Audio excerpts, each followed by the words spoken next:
The first light does not rise. It seeps.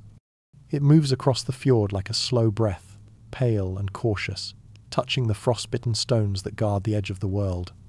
The water lies still as iron, and for a moment the sky holds its colour, that faint blue between night and day, where even time seems hesitant to continue. Somewhere in that silence stands a single figure, cloaked in wolfskin, his breath a thin mist curling upward, as if searching for gods that no longer answer.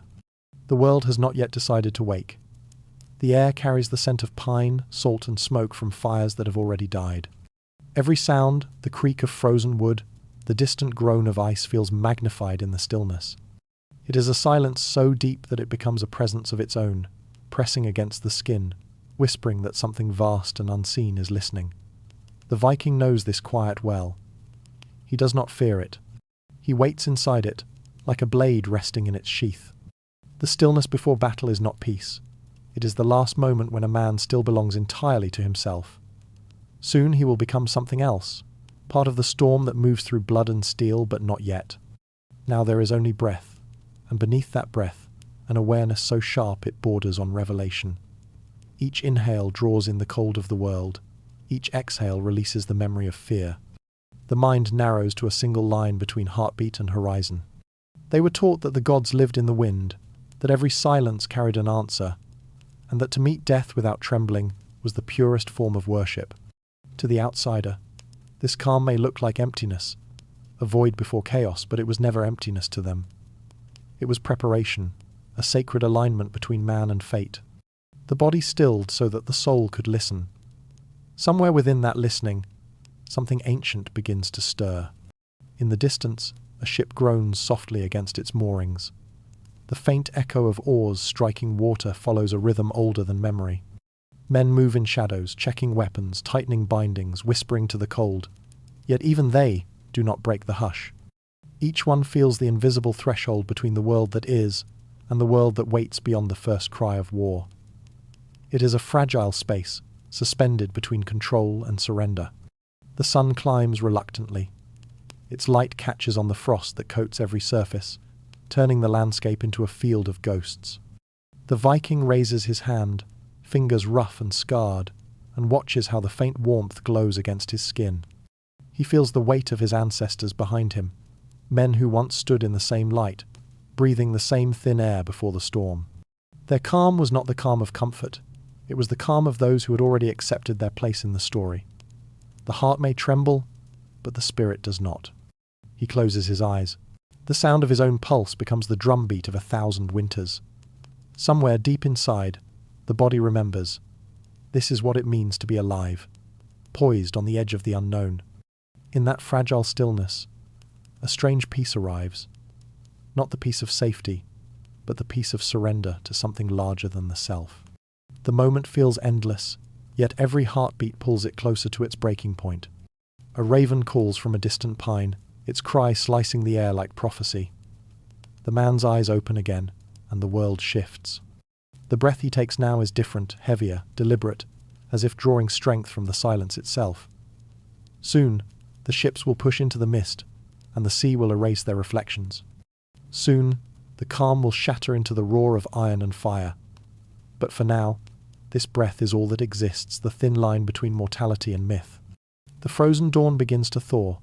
Light spills slowly across his face, revealing neither fear nor rage, only the strange composure of someone who has already met both.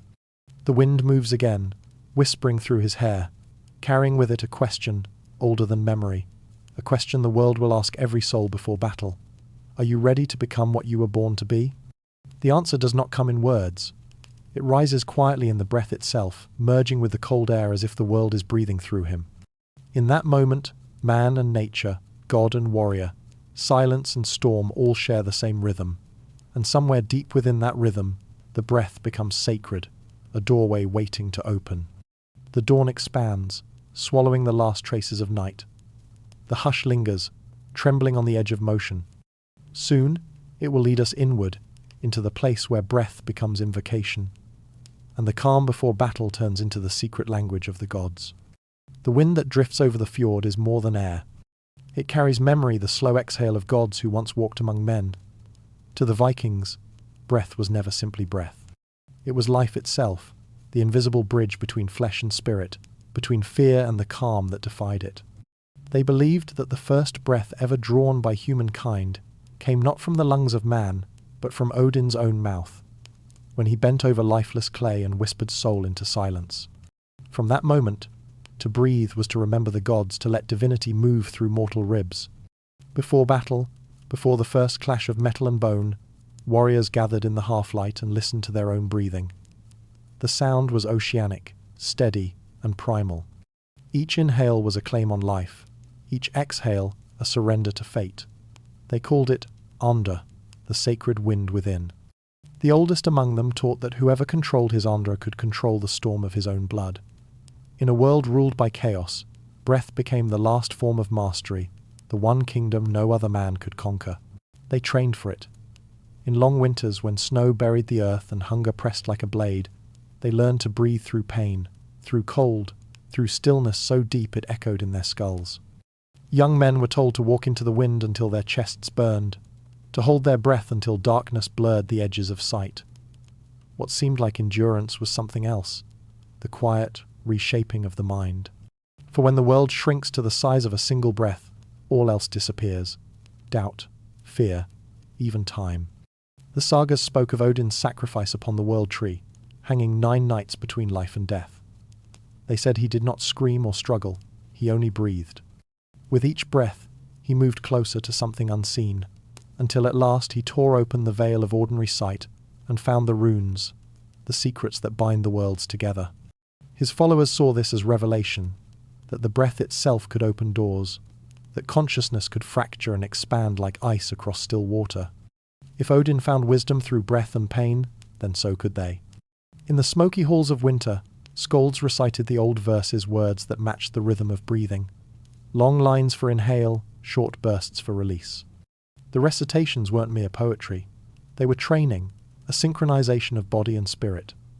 Chanting became a kind of ritual technology. The sound of dozens of men breathing in unison filled the dark like waves breaking against stone. Each syllable carried intention, to steady the pulse, to awaken the hidden current that linked them to the gods. Some claim that during these rituals the air itself shimmered, as if charged with the ghost of Odin's first breath. It is said that on the eve of battle, some warriors would stand apart from the fire, close their eyes, and begin a strange rhythm of breathing slow at first, then faster, deeper, until the sound became animal. Their bodies shook, not from fear, but from the rising surge of something beyond control. To outside eyes, it looked like madness, but within, they felt a clarity so pure that the world around them dissolved. Breath by breath, they crossed the threshold between men and myth. When they opened their eyes, they were changed, calm, focused, and unbreakable. Modern minds might search for chemicals or science in this.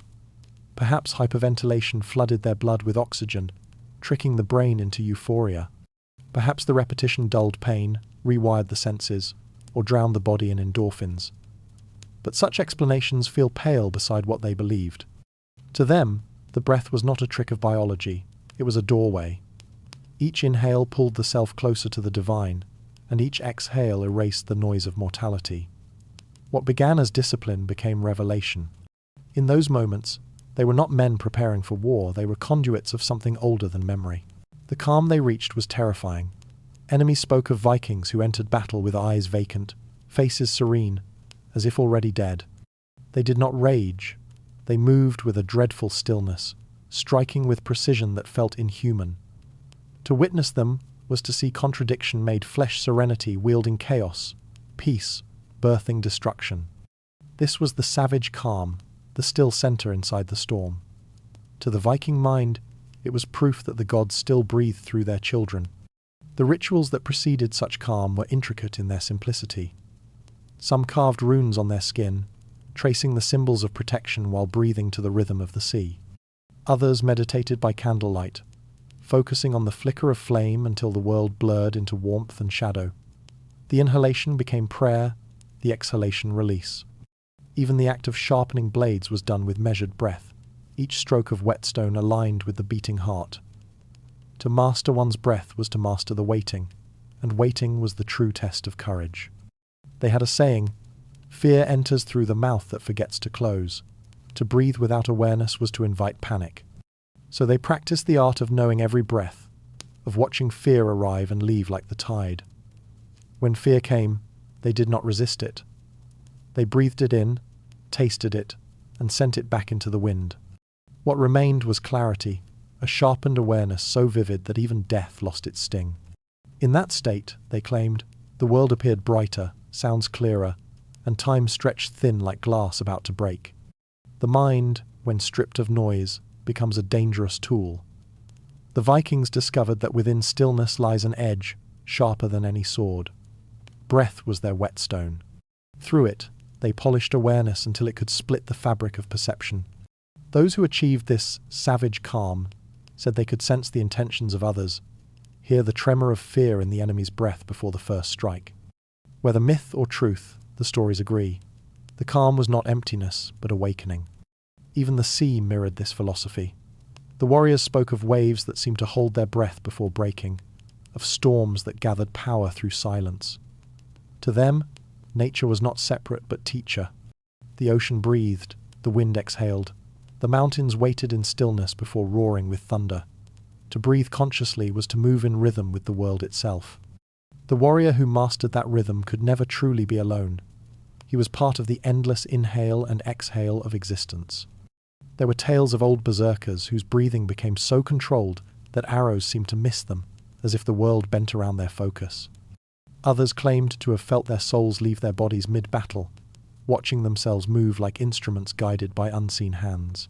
Scholars today might call it trance, but for them, it was communion, the meeting point between man and God. They returned from such states trembling, drained, but unafraid. The fear of death had been exhaled long before the fight began. When a warrior died, it was said that his last breath rose straight to the heavens, joining the winds of Asgard. The living would pause, feel that breath brush past their faces, and know that the gods had accepted another into their halls. Breath began life, and breath ended it, a circle unbroken. The calm before battle, the chaos within it, and the silence after were all linked by that same invisible current. Imagine standing among them, the flicker of torches, the slow expansion of chests, the synchronized rhythm of survival. Every man breathing not for himself but for the whole, bound by sound and stillness. The moment before the charge was not frenzy, it was harmony. The air quivered with unseen music, a chorus of lungs and hearts tuned to the same frequency. In that instant, they were one organism, one great breath taken by a people who believed they were born from a god's exhale. Could such focus be rediscovered today? Could breath and belief still open that hidden gate between control and surrender? Modern life has forgotten the silence between inhales, the spaces where gods once spoke. But the lesson remains, quiet and patient, that mastery of breath is mastery of fear, and mastery of fear is the key to freedom. The Vikings may have found what the modern world still seeks, a way to dissolve the self without losing it, to stand on the edge of chaos and remain unmoved. As the fires burned low and dawn pressed against the horizon, the warriors prepared to meet what waited beyond the mist. Their breath came steady, almost tender, though their eyes were set on death. The calm was complete. They no longer needed words, or gods, or even thought. The breath itself was enough, the same sacred rhythm that began when Odin leaned over lifeless clay and spoke life into the world. And as they stepped forward, the wind rose once more, cold and vast, as if the god himself was breathing through them, reminding the living that even in the stillness before war, the world was alive with unseen motion. From the breath of gods to the blood of men, the silence would soon be broken. There is a sound that only battle makes.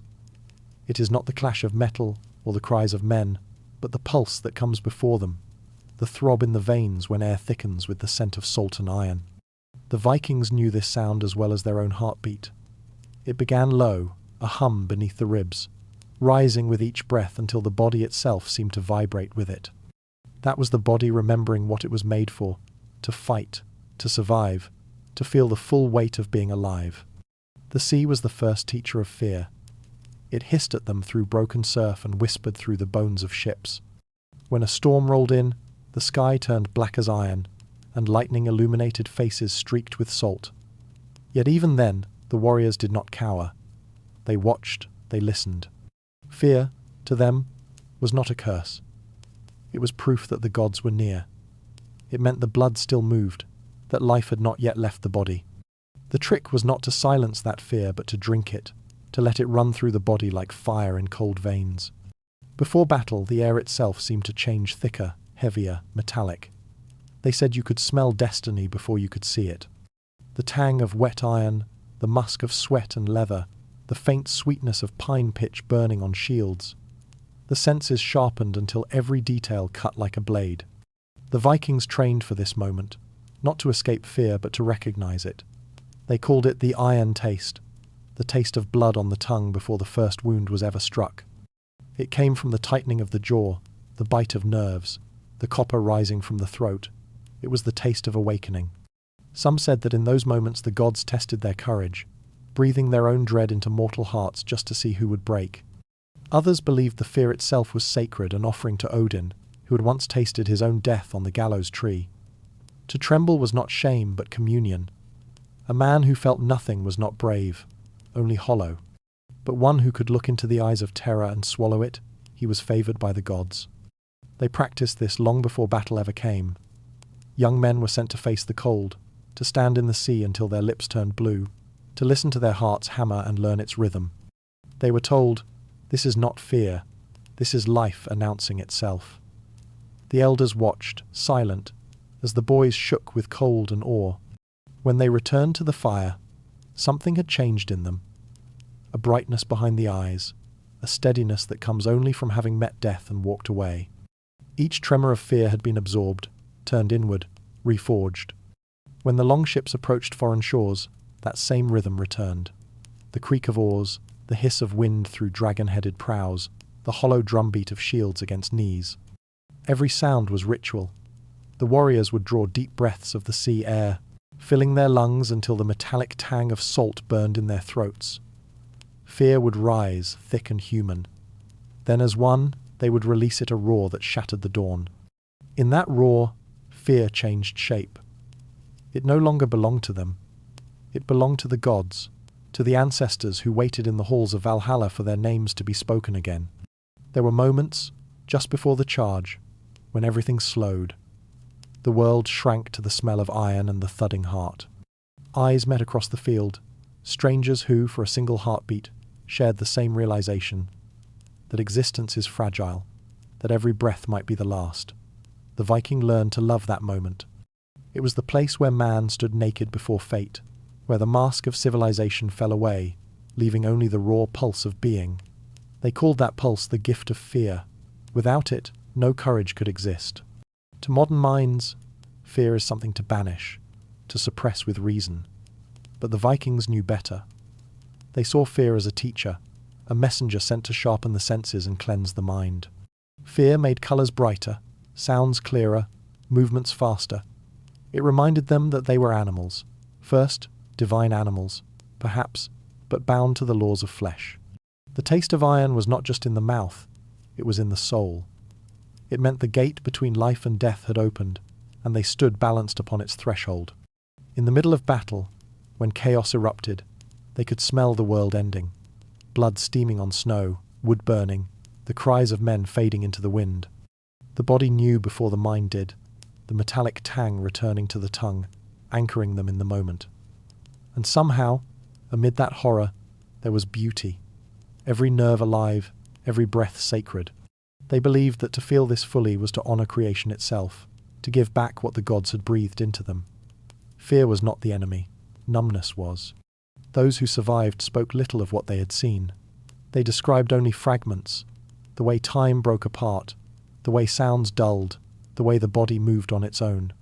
Some claimed that in the heart of battle, they no longer felt the weight of flesh, only the pulse of the world moving through them. The fear had been transformed, consumed, turned into power. When it ended, when the noise fell away, many wept not from sorrow but from the loss of that terrifying clarity. Even now, the scent of iron lingers in the northern wind. It carries memory, of breath turning to steam, of hands slick with life, of hearts learning to beat through terror. To taste iron is to remember that every heartbeat is borrowed, every breath a fleeting victory against the dark. The Vikings understood what most have forgotten, that fear is not meant to be conquered. It is meant to be tasted, savoured, and then offered back to the silence from which it came. And when that silence returns after the roar, after the storm, it does not come empty. It hums with the residue of transformation. The man who has tasted fear and lived becomes something new. Calm, not because he is fearless, but because he has drunk deeply from the cup of mortality and found it strangely sweet. That sweetness is what remains when all else is stripped away. Soon, they will cross the final threshold, where breath and fear dissolve together into trance. The iron taste fades from the tongue, but the memory of it lingers, guiding them toward the state that waits beyond courage, the place where the mind abandons its limits and the body becomes myth. The first breath of smoke enters his lungs like memory. It burns softly, coiling through his chest, curling up the spine where thought begins to blur. The air grows heavy, dim, almost liquid. Around him, the world moves slower. The wind no longer a voice but a presence. He feels the ground hum beneath his feet, each vibration pulsing in rhythm with his heartbeat. Somewhere beyond the veil of breath, the world of men begins to fade, and another one older, deeper begins to unfold. To the Vikings, this state was not madness. It was mastery. They called it Berserkers, the going of the bear shirt, the trance that stripped away the man and revealed the spirit beneath. The warrior who entered it no longer fought as himself, but as something larger, a vessel filled with wild divinity. It was said that no blade could wound him, no fire could burn him, no fear could reach him. But what truly happened behind those eyes, no one could fully explain. Some said it was the gift of Odin. Others whispered it was the beast within, awakening at last. Imagine the scene. A ring of men around a fire, smoke thick and sweet with resin. They chant low, the rhythm older than language. Each breath falls into sync. Inhale, exhale, inhale, until it becomes one shared pulse. The firelight flickers against their faces, stretching shadows across the earth like moving runes. Sweat beads on their skin, glistening beneath furs. They do not speak of fear now. They breathe it, they drink it, and slowly it dissolves into the rhythm. The trance does not come suddenly. It rises like tide, unnoticed at first, then all-consuming. The body begins to tremble. Muscles tighten, then release. Eyes glaze, yet focus sharpens. It is not frenzy, it is precision. Heartbeat and breath merge until they are indistinguishable, a single motion repeated through every cell. The outside world thins, sounds distant, shapes distorted. Each warrior feels himself splitting, one self still human, the other watching from above, ancient and detached. The moment feels eternal, yet fluid. Pain disappears, not because it is denied, but because it no longer matters. The body moves, but something else is steering it.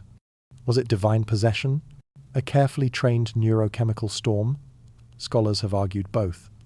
The old sagas describe it as a sacred frenzy, a gift of gods to those brave enough to empty themselves completely. But modern science sees in it a mirror, adrenaline, endorphins, oxygen flooding the blood, driving the body beyond its limits. Perhaps it was both. Faith, igniting biology, biology sustaining faith. A perfect alchemy of belief and chemistry. In that state, perception fractured. Warriors claimed to see the world through the eyes of animals, bears, wolves, serpents. They could smell danger before it arrived, sense the pulse of life around them as if every living thing was part of their own breath. Some remembered nothing afterward, only waking among the dead, weapons red, minds clear as snow. Others described visions, the gods whispering through smoke, faces in the fire, the sound of the world breathing with them. To an outsider, it might have looked like madness. The jerking limbs, the roaring, the unblinking eyes. Yet within, it was said to be silence, vast, unbroken stillness. The warrior stood at the center of chaos, untouched. His heart slowed, his breath deepened. Time lost meaning. The body became an instrument, the soul its music. It was not rage that filled him, but surrender. In that surrender, he became more than human. When the body reaches that edge, something ancient awakens. The human mind is a fragile bridge between instinct and divinity, and in the berserker trance, that bridge burns away. All that remains is pure awareness, sharp, luminous, terrifying in its simplicity. There is no thought of death. only movement. Every strike feels preordained, as though the body knew before the mind did. It is the same current that drives storms, the same rhythm that moves the tides. The warrior becomes nature itself, impersonal, vast, unhesitating. The Vikings believed this was how Odin himself fought, not with anger, but with complete presence, to be fully alive in every heartbeat, fully aware in every breath. They sought not destruction for its own sake, but transcendence through it. Each battle was a doorway, each trance a return to that first divine breath that shaped mankind. The fury of the Berserker was sacred because it dissolved separation. In that moment, the warrior, the weapon, and the world were one. Archaeologists have uncovered traces of what might have fueled these trances: herbs, mushrooms, even fermented honey laced with unknown plants. Some theories point to psychoactive substances. Amanita muscaria, the red-capped mushroom of myth. Others suggest fasting, pain, and exhaustion alone could unlock the same altered states. Whatever the method, the goal was clear: to reach the border between consciousness and oblivion, to glimpse the space where gods and mortals briefly meet. Even the rhythm of battle itself served as trance. The pounding of shields, the cries of men, the repetition of motion. It became hypnotic. Once entered, the body refused to stop. Wounds were ignored, exhaustion forgotten. There are accounts of berserkers fighting for hours after mortal injury, their spirits dragging their flesh forward through sheer force of will. Some believed they no longer fought for themselves at all, but for the will of the divine avatars of destruction, chosen for that moment and then abandoned once their task was done. But when the trance faded, it left a cost. The stillness that followed was unbearable. The same men who had felt untouchable now trembled, drained, hollowed. The gods had departed, leaving silence in their wake. Many wept. Some could not speak for days. Others fled into forests, unwilling to return to ordinary life. They had glimpsed something vast and merciless, the truth of what lay beneath the surface of flesh and fear. To live afterward was to carry the weight of that vision, the knowledge that divinity, once touched, never fully releases its claim. There were rules, unspoken but sacred. A berserker could not enter the trance in peace. It required danger, the scent of blood, the nearness of death. Without that, it devoured the mind instead of freeing it. Some who tried alone never returned, lost between worlds, neither man nor spirit. The elders warned, the trance is not a gift to summon, it is a god to survive. And yet, they kept returning to it, as if drawn to the very edge that could destroy them. Perhaps that is the secret: all seekers share the hunger to dissolve the self, even for a moment, and see what remains. For the modern ear, this sounds like legend. But beneath the myth lies a truth that still hums within the body. Every breath carries the same potential. Every heartbeat whispers of that forgotten rhythm, where thought ends and instinct begins. The Vikings had simply learned how to listen, how to step beyond fear into the raw field of being. Their trance was not escape but entry, not madness, but focus so absolute it erased the boundary between man and God. And yet, one question lingers like smoke in the air. When the body becomes myth, what happens to the soul inside it? Does it expand or vanish entirely? Was the berserker's calm a glimpse of enlightenment, or the final surrender of the self? No saga answers. Perhaps that silence is the point, that the mystery was never meant to be solved, only felt. As the chanting fades and the last embers of fire sink into ash, the air cools again. The warriors stand motionless, their breath slow and even. Around them, dawn creeps pale across the horizon, touching their faces with gold. The trance is over, but something of it remains an echo inside their eyes, the faint reflection of whatever world they just returned from. The mind has awakened to its own depths, but to understand what shaped it, the world that demanded such control, we must leave the realm of spirit and descend once more into the land that made them, the frozen north, where silence forged both strength and surrender. The north does not welcome life, it tests it. Long before the Vikings carved their names into legend, the land itself shaped their souls. The first lesson it gave was silence, a silence so vast that even thought seemed to echo inside it. Winter ruled longer than warmth, and the sun was not a companion but a ghost that drifted low and cold across the horizon. Each day was carved from ice, and each night pressed against the edges of human endurance. The earth was not merely a place to live, it was a will to survive. Snow lay deep across the valleys, covering the bones of forgotten generations. Mountains rose like gods turned to stone, their faces pale beneath veils of mist. The wind carried voices, the creak of trees, the sigh of the sea, the howl of beasts unseen beyond the tree line. To live here was to live inside an endless cathedral of frost. The Norse did not build temples to house their faith, they lived within one. Every stone, every gust of wind, every shadow in the forest was alive, aware, and watching. The land spoke in storms. When the gales swept across the fjords, rattling the world to its roots, they did not curse them. They listened. They believed that within the thunder and snow were the murmurs of gods, reminders of the old covenants between man and nature. In those tempests, they felt both small and chosen. To be born in the North was to understand that the universe owed you nothing, yet had still allowed you to exist. It demanded respect, endurance, and awe, not gratitude, but reverence. In the depths of winter, darkness swallowed the day's whole. The line between night and day blurred until time itself seemed to dissolve. Fires burned low in the halls, their light trembling against wooden walls carved with runes. Children grew up under those flickering shadows, learning that comfort was a brief visitor. The wind outside howled like a creature that could not be tamed. And when it pressed against the doors, the people whispered old names, calling not for protection, but for understanding. They did not ask the gods to soften the world. They asked for the strength to endure it. The North was cruel, yes, but its cruelty was honest. It revealed the truth that every man must face, that life is not promised, only borrowed. In that knowledge grew a strange beauty, the beauty of endurance, of existing in defiance of extinction. The Vikings did not romanticize suffering, but they recognized its purpose. Hardship was a forge, and those who survived it emerged tempered. The weak perished quietly, their names fading into the snow. The strong learned to see divinity in the struggle itself. Each landscape carried memory. The fjords, deep and still, reflected not just the sky but the faces of ancestors. The forests whispered secrets from ages before words. Stones along the shore bore faint carvings, ships, animals, symbols of unseen worlds. They believed these markings were not decorations but dialogues, reminders that the earth remembered everything. Even when no one was there to speak the names, the land itself spoke them through wind and tide. Nothing was ever truly gone. It had only changed form. The seasons moved like breath. Spring came hesitantly, as if afraid to disturb the sleep of the dead. Rivers thawed and sang again. Grass returned in patches, brittle and unsure. Life reappeared not as triumph, but as resilience. And when summer finally arrived, brief, golden, and sacred, it was celebrated not for its warmth, but for its promise of return.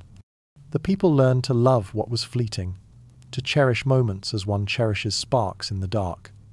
Beauty, they believed, was proof of mortality. They called their world Midgard, the middle realm, balanced between fire and ice, life and death. It was not a paradise, nor a prison. It was a bridge, suspended over the abyss.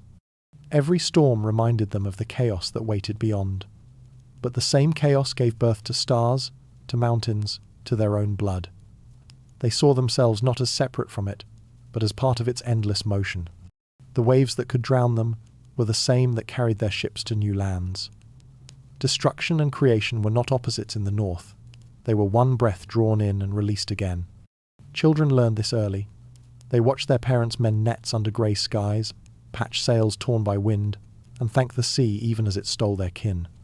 They grew up knowing that mercy was rare but meaning was abundant.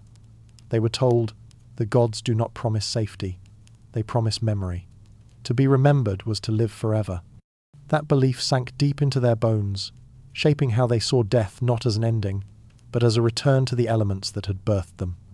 When their bodies fell, the land would reclaim them, and the wind would carry their stories across the horizon. The landscape itself taught humility. Mountains humbled pride, storms silenced arrogance, and cold stripped pretense away. Those who listened learned patience. They learned to read the moods of the sea, the direction of the wind, the warning silence of the forest before a blizzard. To ignore the land was to invite death. To respect it was to share in its power. The North gave no second chances. but it gave meaning to those who endured its trials. From this, the Viking mind was born not reckless, as later tales would claim, but deeply attuned to the fragile balance between life and oblivion. There were nights when the aurora shimmered across the sky, curtains of green and violet waving above the frozen world. The people would watch in silence, knowing they were witnessing the movement of divine forces. Some said it was the reflection of Valkyries riding to claim the dead. Others whispered it was the souls of ancestors dancing in the heavens. Whatever it was, it reminded them that light existed even in the heart of the cold. The North, in its strange cruelty, gave them wonder, not soft, gentle wonder, but the kind that burns quietly behind the eyes, eternal and unyielding. Their myths grew from the land itself. The rumble of thunder became Thor's hammer. The whispering woods became the breath of spirits. The endless sea mirrored Jormungandr, the serpent encircling the world. Nature was not backdrop, it was scripture. Every storm, every snowfall, every fleeting summer was a verse in the same divine saga. They were not separate from their environment, they were its voice made human. To defy nature was to defy the gods, but to endure it was to honor them. And so they endured. Through famine, frost, and war, they carried the quiet knowledge that survival was itself a form of prayer. Each act of endurance was an offering, each life a hymn to the unyielding North. Their hearts hardened, not from cruelty, but from understanding. To love a land that could kill you was to know devotion in its truest form. When they spoke of paradise, they did not picture gardens or gentle sunlight. They imagined vast halls of firelight echoing with laughter, surrounded by mountains, the air sharp and alive. Even in eternity they imagined the North. Because the land was not merely where they lived, it was who they were. The mountains watched, the wind remembered, the sea whispered, and in those voices they heard the echoes of the gods, patient, distant, and eternal. The North had forged them in its own image, beautiful, brutal, enduring. The land had shaped the body, but faith would now shape the soul. For in every gust of wind, in every whisper of snow, there lingered a question that no storm could silence. Who or what was watching back? Night in the North was not darkness, it was revelation. When the sun withdrew beyond the edge of the world, the sky awoke, vast and alive with 1,000 unblinking eyes. Each star shimmered like a thought left unfinished by the gods. To the Vikings, those lights were not distant fires, but watchful souls. The heavens were a mirror turned downward, and in it every man saw the reflection of his own fate. They believed the sky was alive, not empty space, but a great woven tapestry called Yggdrasil, stretching from the roots of the earth to the farthest stars. The gods dwelled within its branches, and the dead rested in its roots.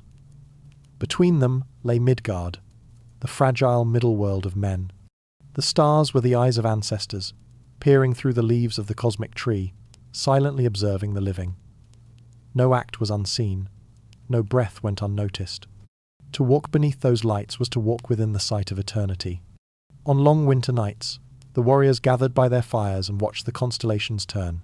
Each movement of the heavens was a story retold, the shape of Thor's hammer flashing through a cluster of stars, the serpent Jormungandr coiled around the horizon, the faint glimmer of Valkyries riding across the northern sky. The stars were maps, not only of the sea but of the soul. They told when to sow and when to sail, when to fight and when to fall silent. The Norse did not look upward for comfort, but for confirmation. The patterns above were not promises, they were warnings. They believed that fate, word, was not something to escape but to fulfill. Destiny was not a path chosen for them. It was a thread woven into their being long before birth. Even the gods themselves were bound by it. Odin would one day fall to the wolf Fenrir, and the world would burn in Ragnarok. Yet knowing this, the gods still fought, still built, still loved. That was the heart of their faith, that to live was not to defy fate, but to meet it with open eyes. Death was not the enemy, fear was. Under the cold northern stars, men spoke to their ancestors. They whispered into the night, believing the dead listened through the shimmer of constellations. Sometimes, they claimed to hear whispers back the creak of the heavens, the soft sigh of wind between worlds. The stars became the bridge between silence and remembrance, between mortality and the infinite. When a child was born, his life was said to be written across the sky. When a warrior died, a new star would join the others, another watcher among the 1,000 eyes. The Vikings found peace in being seen. To them, observation was not judgment but belonging. The gods did not spy to condemn, but to remind. Every storm, every victory, every wound was part of the same great story being told through them. To live rightly was not to avoid death, but to die in a way that honoured the gaze above. The stars were their witnesses, the night their cathedral. When they lifted their eyes to the heavens, they saw not isolation but communion. There was a kind of freedom in this surrender. When one accepts that every heartbeat has already been counted, fear loses its meaning. The warrior stepping onto a battlefield knew that the moment of his death was fixed long before his first breath. That knowledge was not despair but release. It allowed him to fight without hesitation, to live without regret. For how can one fear an ending that was written in the sky long before he could read? They called the night sky Alpha Blot, the feast of the unseen. Offerings were left outside the door, bread, mead, bits of silver gifts for ancestors wandering among the stars. These rituals were not superstition but conversation. The people spoke to the invisible, and the invisible, they believed, listened. Each gift was a gesture of gratitude for being remembered, and in that remembering, the living themselves were kept whole. Memory was sacred. To be forgotten was the only true death. The stars also carried omens. A streak of light might foretell war, a flicker in the northern lights might announce the birth of a hero or the fall of a king, yet even bad omens were greeted calmly. For if fate was woven, then every shadow was necessary to the pattern. To fear a sign was to misunderstand its meaning. The Vikings saw destiny as artistry, and themselves as brushstrokes in a painting so vast no single life could see it completed. In this vision, surrender was not weakness, but wisdom. There were nights when the aurora shimmered brighter than usual, curtains of green and violet sweeping across the sky. The people would fall silent, hearts thudding like drums. They said the lights were the reflections of the Valkyries' armour as they rode to collect the fallen. Those who watched felt both awe and longing. To die was not to vanish, but to be lifted into the spectacle, to become one of those radiant witnesses. Even the most stoic warrior might smile at the thought that someday others would stand where he stood, looking upward, feeling the same quiet wonder. It was under these skies that the Viking mind learned to trust the unseen. The storms they feared, the cold they endured, the deaths they faced, all of it belonged to the same cosmic order. To fight fate was futile, to flow with it was divine. Their courage was not recklessness but acceptance, a calm so deep it bordered on holiness. When they sailed into unknown seas, they carried that calm like a compass. Whether they returned or were swallowed by the waves, they believed both outcomes were equally blessed, both written, both watched. Even in solitude, they were never alone. The 1,000 eyes above blinked slowly, patiently, like guardians of an ancient dream. Each star was a reminder that meaning existed beyond comprehension. They did not need to understand the gods to trust them. The mystery itself was sacred. To question it was to step closer to the divine, not through defiance but through awe. And so, when the night deepened and the fires burned low, they would lie beneath the open sky, listening to the slow breath of the wind, feeling the weight of those eternal eyes upon them. In that gaze, they found peace. Every flaw, every sin, every triumph seen, known, and forgiven. There was no hiding, and thus no fear. If every moment was seen by the gods, what could fear possibly mean? With destiny accepted, only one question remained in a world where death was certain, and eternity always watching. What was life itself truly worth? Honour, in the world of the Vikings, was not a word, it was a life. It hung in the air like frost, sharp and glittering, shaping every choice, every silence, every breath. It was the invisible currency by which men and women bought meaning from a world that offered none. To live without honour was worse than death, for dishonour was a kind of erasure to be alive, yet unremembered, unseen by gods and kin alike. In that harsh moral landscape, the soul's worth was measured not by comfort, but by courage. The North had taught them that life was fragile, fleeting, and mercilessly fair. The sea took without reason, the cold killed without malice. Against such indifference, the only thing a man could control was the manner in which he met his fate. That was the root of honor, the refusal to die as a victim. A Viking could not command the length of his life, but he could shape its story. To die well was not defeat, it was authorship. The sagas speak of men who stood laughing amid the ruins of their homes, swords drawn, knowing they would fall but unwilling to yield. Their laughter was not madness, it was freedom. They had already accepted death's arrival and found meaning within it. When all else could be stripped away, land, family, breath honor remained untouchable. To die with it was to pass beyond mortality into legend, to live forever in the mouths of skalds who would speak their names long after the body turned to dust. Children were taught this early. Around the hearth, under the trembling light of the fire, they heard the stories of those who had chosen death over dishonor. Heroes who leapt into hopeless battles, who refused to retreat even when outnumbered.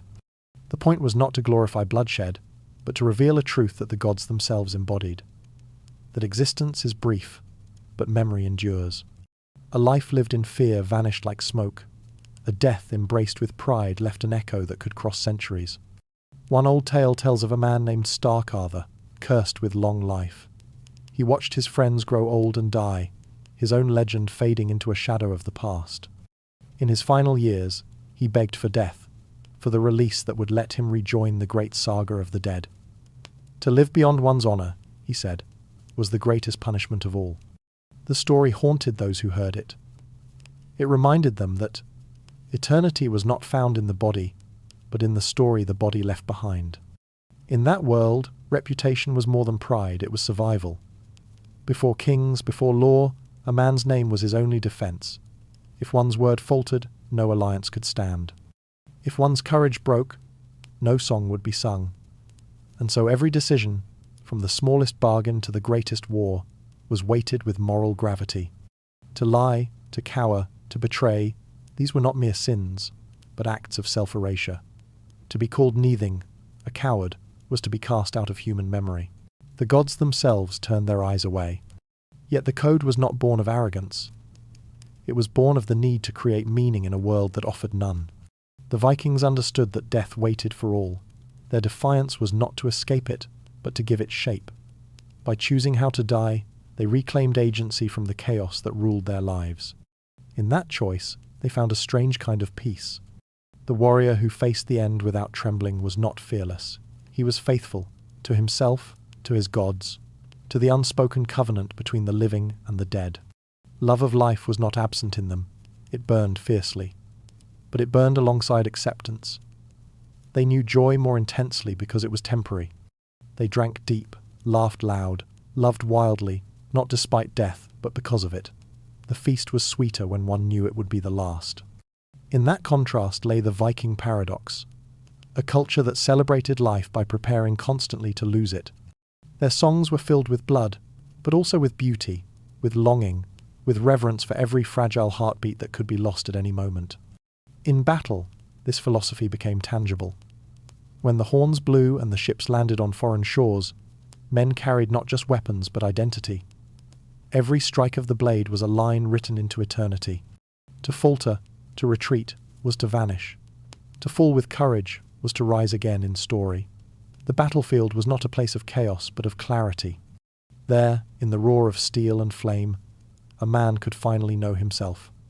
Fear stripped away pretension. Pain peeled back illusion. What remained was the purest truth, that life was never meant to be safe, only meaningful. The sagas describe warriors who spoke calmly as death approached, who arranged their own burial as though planning a voyage. Some would smile as the final blow came, whispering that they could already hear the gates of Valhalla opening. Whether that hall existed or not mattered little. Belief made it real. Faith turned death into passage, not punishment. Even those who doubted the literal halls of Odin still believed in the principle behind them that valor was the only thing the gods respected, the only proof that a mortal life had been well lived. To outsiders, this code seems brutal. But to those born under the grey skies of the north, it was sacred symmetry. The gods demanded courage because they themselves were bound by fate. Odin knew he would fall. Thor knew the serpent would crush him. And still, they fought.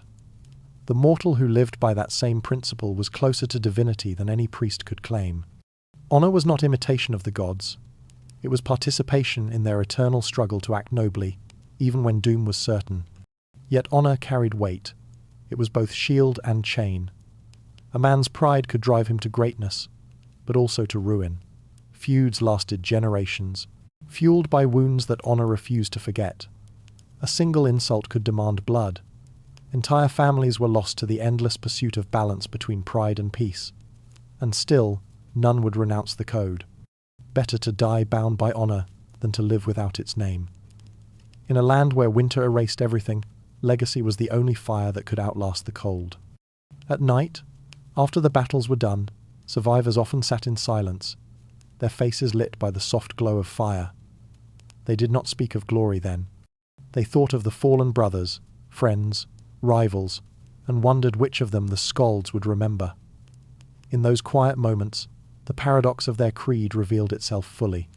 Honor promised immortality, yet it demanded death. It was both salvation and sacrifice. Every story carved into history required someone to vanish first. Perhaps that was the price of meaning, to give oneself entirely to the story, knowing it could never belong to you again. They believed that true immortality was not in the soul, but in the echo it left behind. To die well was to become soundless yet endless, a name carried forward in the breath of others. And so they lived accordingly, fierce, loyal, and aware that every act might be their last inscription upon the world. They carried honor as both burden and blessing, a light that burned bright and consumed them in equal measure. What kind of people saw death not as an end, but as a beginning worth dying for? The answer still hums in the silence of the North, the kind who knew that the story never ends, only the storyteller does. Honor brings purpose, but purpose, as the next chapter will reveal, breeds burden, the quiet weight of glory that even legends cannot escape. When the noise of battle fades, silence returns like a tide. It does not come gently. It rushes in, cold and unrelenting, filling the spaces where shouting once lived. The clamour of steel, the roar of courage, all of it dissolves into the hollow quiet that waits after victory. The Vikings called it the still hour, the moment when the gods turn their gaze away, and men are left alone with what they have done. Glory was supposed to be bright, yet in its aftermath, the light often burned too harsh to look at. They said a true warrior never wept, but many did, when no one could see. Beneath the thick furs and laughter of feasting halls, there were men who woke in the night to sounds that were no longer there, the cry of the dying, the crack of wood, the hiss of burning that clung to memory long after the flames had died. They had faced death with courage, but it was the living they could not face afterward. What songs could capture the shape of guilt? What words could make peace with the ghosts of one's own making? The sagas rarely tell us this part. They sing of conquest and valor, of gleaming ships and raised banners. But between those verses lies a silence older than story, the silence of men who came home and found themselves strangers in their own lives. They had looked too long into the eyes of fear, seen too clearly the cost of victory, and though they returned with gold, with glory, with songs promised to their names, something within them had been left behind on foreign soil. No god spoke of what to do after surviving. The world celebrated the fallen, not the haunted. The dead had their peace feasts in Valhalla, the embrace of legend. The living were left to carry the burden of memory. Each face they had struck down became another weight around the heart, another story they could not tell. To admit sorrow was to risk dishonor. So they kept their silence, swallowing it like iron, letting it rust slowly within. There were those who wandered after war, unable to settle. They drifted from coast to coast, restless, seeking something that resembled peace. Some found it in the rhythm of the sea, rowing until thought itself thinned to foam. Others turned inward, taking to the forests where only wind and ravens would hear their confessions. They did not repent. There was no concept of sin as we know it, but they sought balance. The North demanded it. For every act of destruction, a price had to be paid, even if only within the soul. Women knew this silence too. They waited through the winters, through the storms, praying for ships that did not return. And when they did, they found their men changed, quieter, slower to laugh, their eyes shadowed by things unseen. The halls filled with the sounds of feasting again, but beneath the laughter ran a tremor, a shared understanding that every triumph had left a scar somewhere unseen.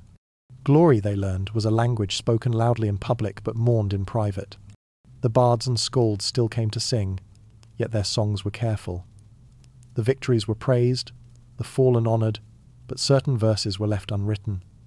Some truths were too heavy for the lyre. There were deeds done that no saga could cleanse, villages burned, children orphaned, gods invoked in rage rather than reverence. The men who lived those moments did not call themselves heroes.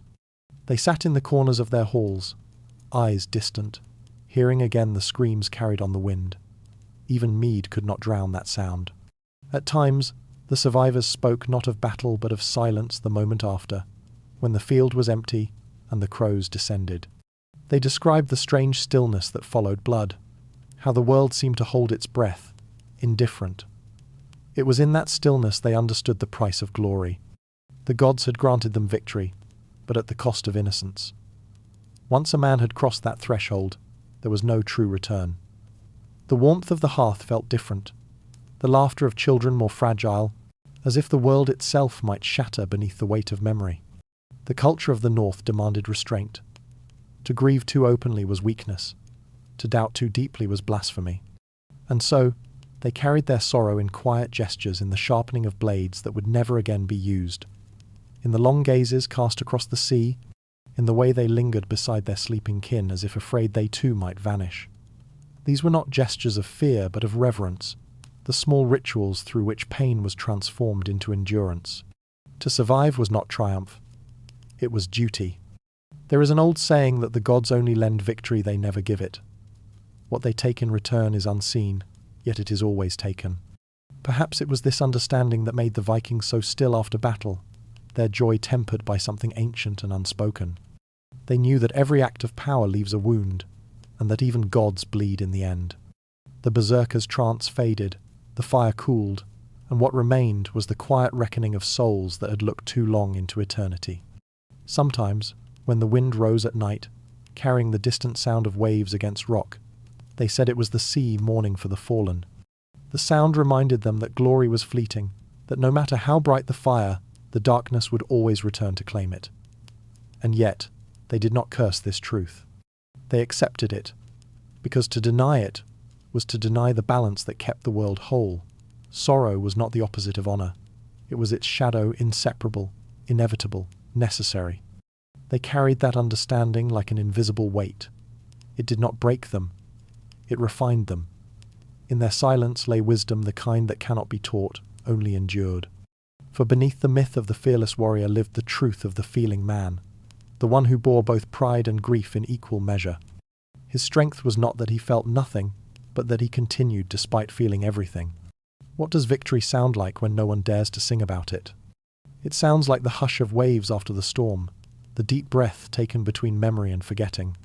It sounds like men sitting in firelight, saying nothing at all because words, like wounds, cannot always be healed. The silence of guilt would soon lead them inward, back to the sacred spaces where the spirit could be unburdened, not through confession, but through ritual. For in a world that glorified battle, the only true peace left to find was the kind one built inside the soul. The hall was alive with smoke and gold. Fires burned low in the long hearths, painting the wooden beams in flickering amber. Shadows swayed like spirits upon the walls, dancing to the rhythm of voices that rose and fell like the tide. Here, in the glow of the feast, the living met the dead. This was the pulse of the North, the place where memory and myth shared the same breath. And at the centre of it all was the mead, golden, foaming, sacred. It was not merely drink, it was transformation, distilled from honey and belief. Each cup carried the weight of ceremony. To drink was to remember to honour the gods, the ancestors, and the courage that bound them all. The mead itself was legend, a gift stolen from the giants by Odin, brewed from the blood of wisdom and the sweetness of poetry. To the Vikings, its taste was not of honey but of divine theft, the reminder that enlightenment was never given freely. It had to be taken, seized from chaos, and poured into the human soul. When the horn passed from hand to hand, it was not just a drink shared, it was courage passed through generations. Men sat shoulder to shoulder, the heat of their bodies mingling with the smoke. The air thickened with laughter, song, and the scent of roasted meat. Yet beneath the noise lay reverence. Each feast was a ritual, a carefully balanced dance between life and death. The blood of sacrifice, animal or enemy, had already been spilled outside. Now came the offering of joy, the celebration of survival. They drank not to forget but to remember, that death was always near, and that every heartbeat was a defiance of it.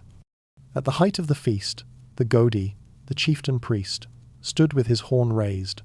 The hall fell silent except for the crackle of fire. He invoked the names of gods, Odin, Frey, Thor, Freyja, each syllable drawn like a blade through the air. Then came the toasts, to the gods, to the ancestors, to the fallen, and finally to the living. Each round pulled them closer together until their breaths moved in rhythm. Their eyes glowed alike in the amber light. The mead warmed the blood, softened the mind, and opened the gates of something deeper, a state that hovered between clarity and trance. Outside, the wind howled across the frozen fields, but within the hall there was only warmth and pulse. Time loosened its hold. The men began to sing low at first, then rising into the rafters, each voice finding the same ancient melody. The chant was neither mournful nor merry. It was older than either emotion, older than language. It was the sound of existence acknowledging itself. To sing in such unity was to dissolve the self, to forget the narrow edges of the body and join the greater rhythm of the tribe. For a moment, they were no longer men but a single organism, a breathing, beating chorus of humanity touched by the divine. Women, too, played their part. They moved among the tables, pouring mead, their faces lit by flame and reflection. Some sang softly under their breath. Others whispered old blessings as they refilled the horns. They were not servants, but keepers of balance, weaving order through the storm of revelry. The mead they poured was both comfort and catalyst, the bridge between the seen and the unseen. Through it, the hall became something more than mortal gathering. It became a vessel of spirit. In the sagas, it is said that when the gods themselves feasted, they drank from skulls of the slain and laughed across eternity. The Vikings mirrored that myth not to imitate cruelty, but to remind themselves that life and death were companions, not opposites. Every drink was a pact. We live now, we die soon, and in between, we honor both. To drink deeply was to accept that truth. The warmth that spread through their veins was not just alcohol, it was belonging, the dissolving of the self into the endless continuity of the tribe and the cosmos. As the night deepened, the songs grew wilder. Feet pounded against the earth. Fists struck the tables in rhythm. Horns clashed, voices roared, and in that rising chaos, fear vanished. It was drowned in laughter, transmuted into something holy. The same men who trembled before battle now shouted into the fire, eyes wide, spirits lifted beyond thought. They were tasting the divine, not through faith alone, but through sensation, through heat, sound, and the dizzying pulse of life lived without restraint. The mead was their sacrament, and ecstasy their prayer. Somewhere within that frenzy, the line between ritual and reality disappeared. The blood spilled on the earth, and the mead poured on the floor mingled as one offering. The gods were not above them, but among them in their breath, in their laughter, in their exhaustion. The feast became a rehearsal for death and rebirth. Each toast a farewell, each song a resurrection. The mead filled them with courage, but it was not courage born of arrogance. It was the courage of surrender, of recognizing the fleeting nature of life, and choosing to meet it with open hands. In those moments, the Viking soul understood something profound. Fear could not survive where unity existed. When many breathed as one, the self that trembled in solitude dissolved. Courage was not the absence of fear, it was communion. That was the secret the mead carried, not intoxication, but transformation. It reminded them that they were threads in a greater weave, each heartbeat part of a larger pulse. Alone, they were mortal. Together, they were eternal. When the dawn began to grey the edges of the windows, the song softened. The hall was strewn with the remnants of the feast-overturned cups, smouldering embers, bodies slumped in sleep. The silence that followed was thick, sacred, and tender. It was not emptiness, but fullness, the echo of something vast having passed through them and gone. Outside, the snow fell quietly, covering the footprints of the night. Inside, the breath of the sleepers rose and fell in unison, a final hymn to the gods of warmth and endurance. Was their courage born of faith or of something far more intoxicating? Perhaps it was both, for faith, like mead, was meant to be shared, poured, spilled, consumed, and renewed. It was not something held in the mind, but carried in the blood.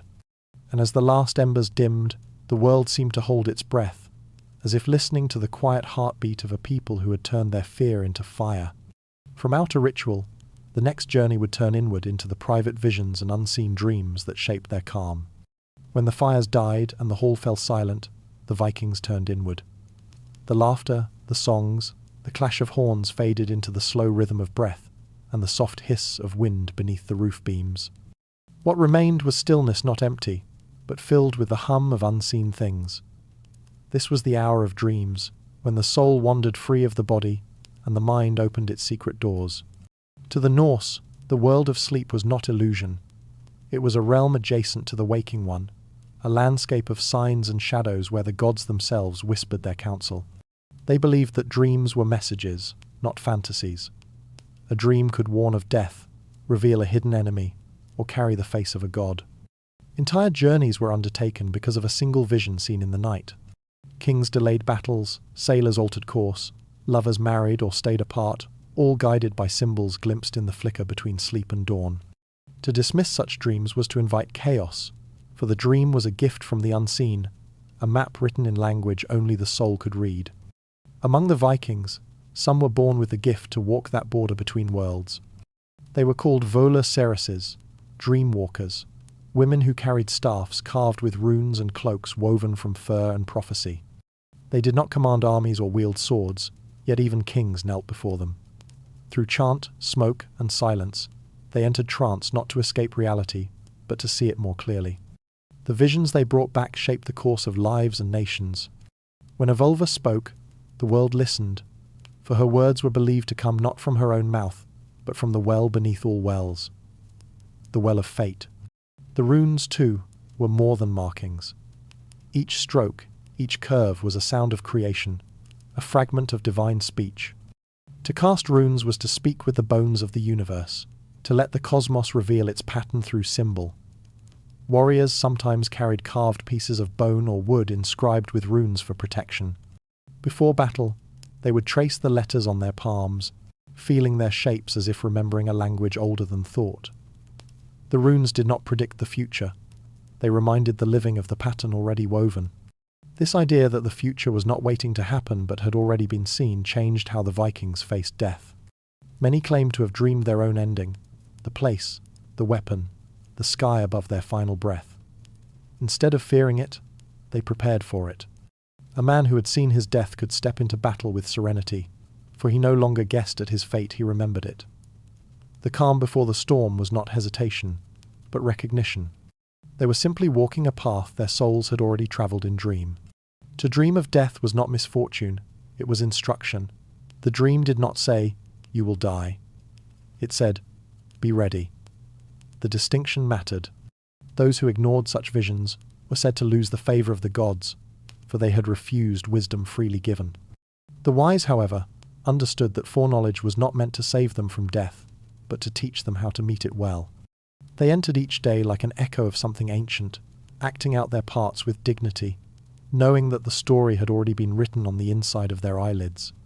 The sagas tell of a chieftain who dreamed of standing on a hill of bones, a red sky above him, his sword too heavy to lift.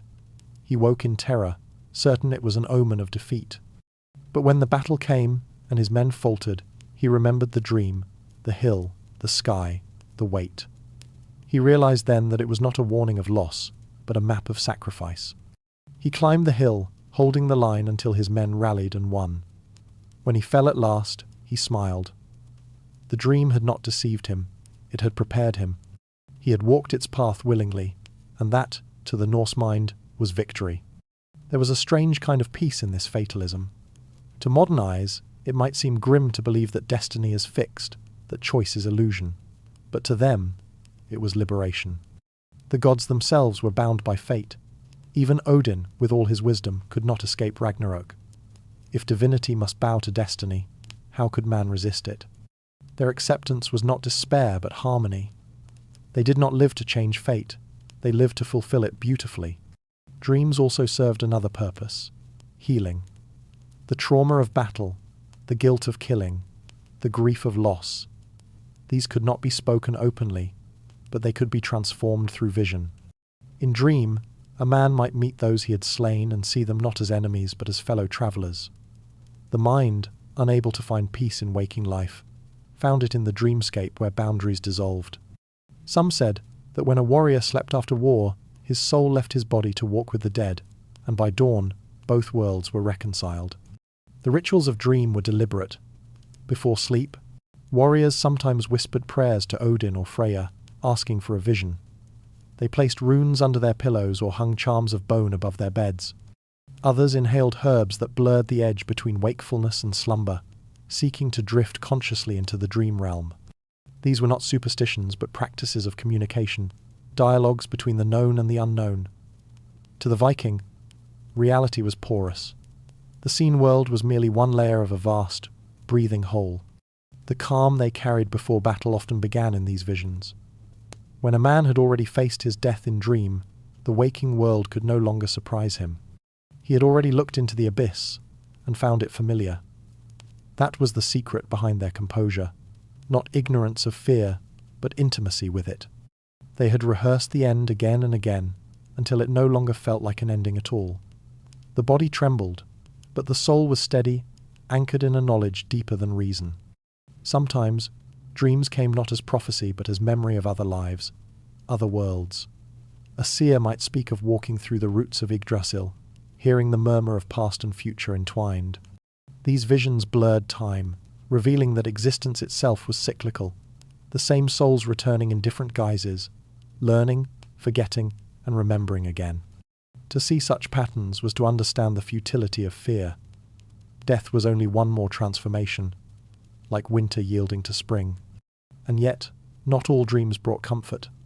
Some showed too much the faces of loved ones doomed to die, the fall of kingdoms, the burning of the world.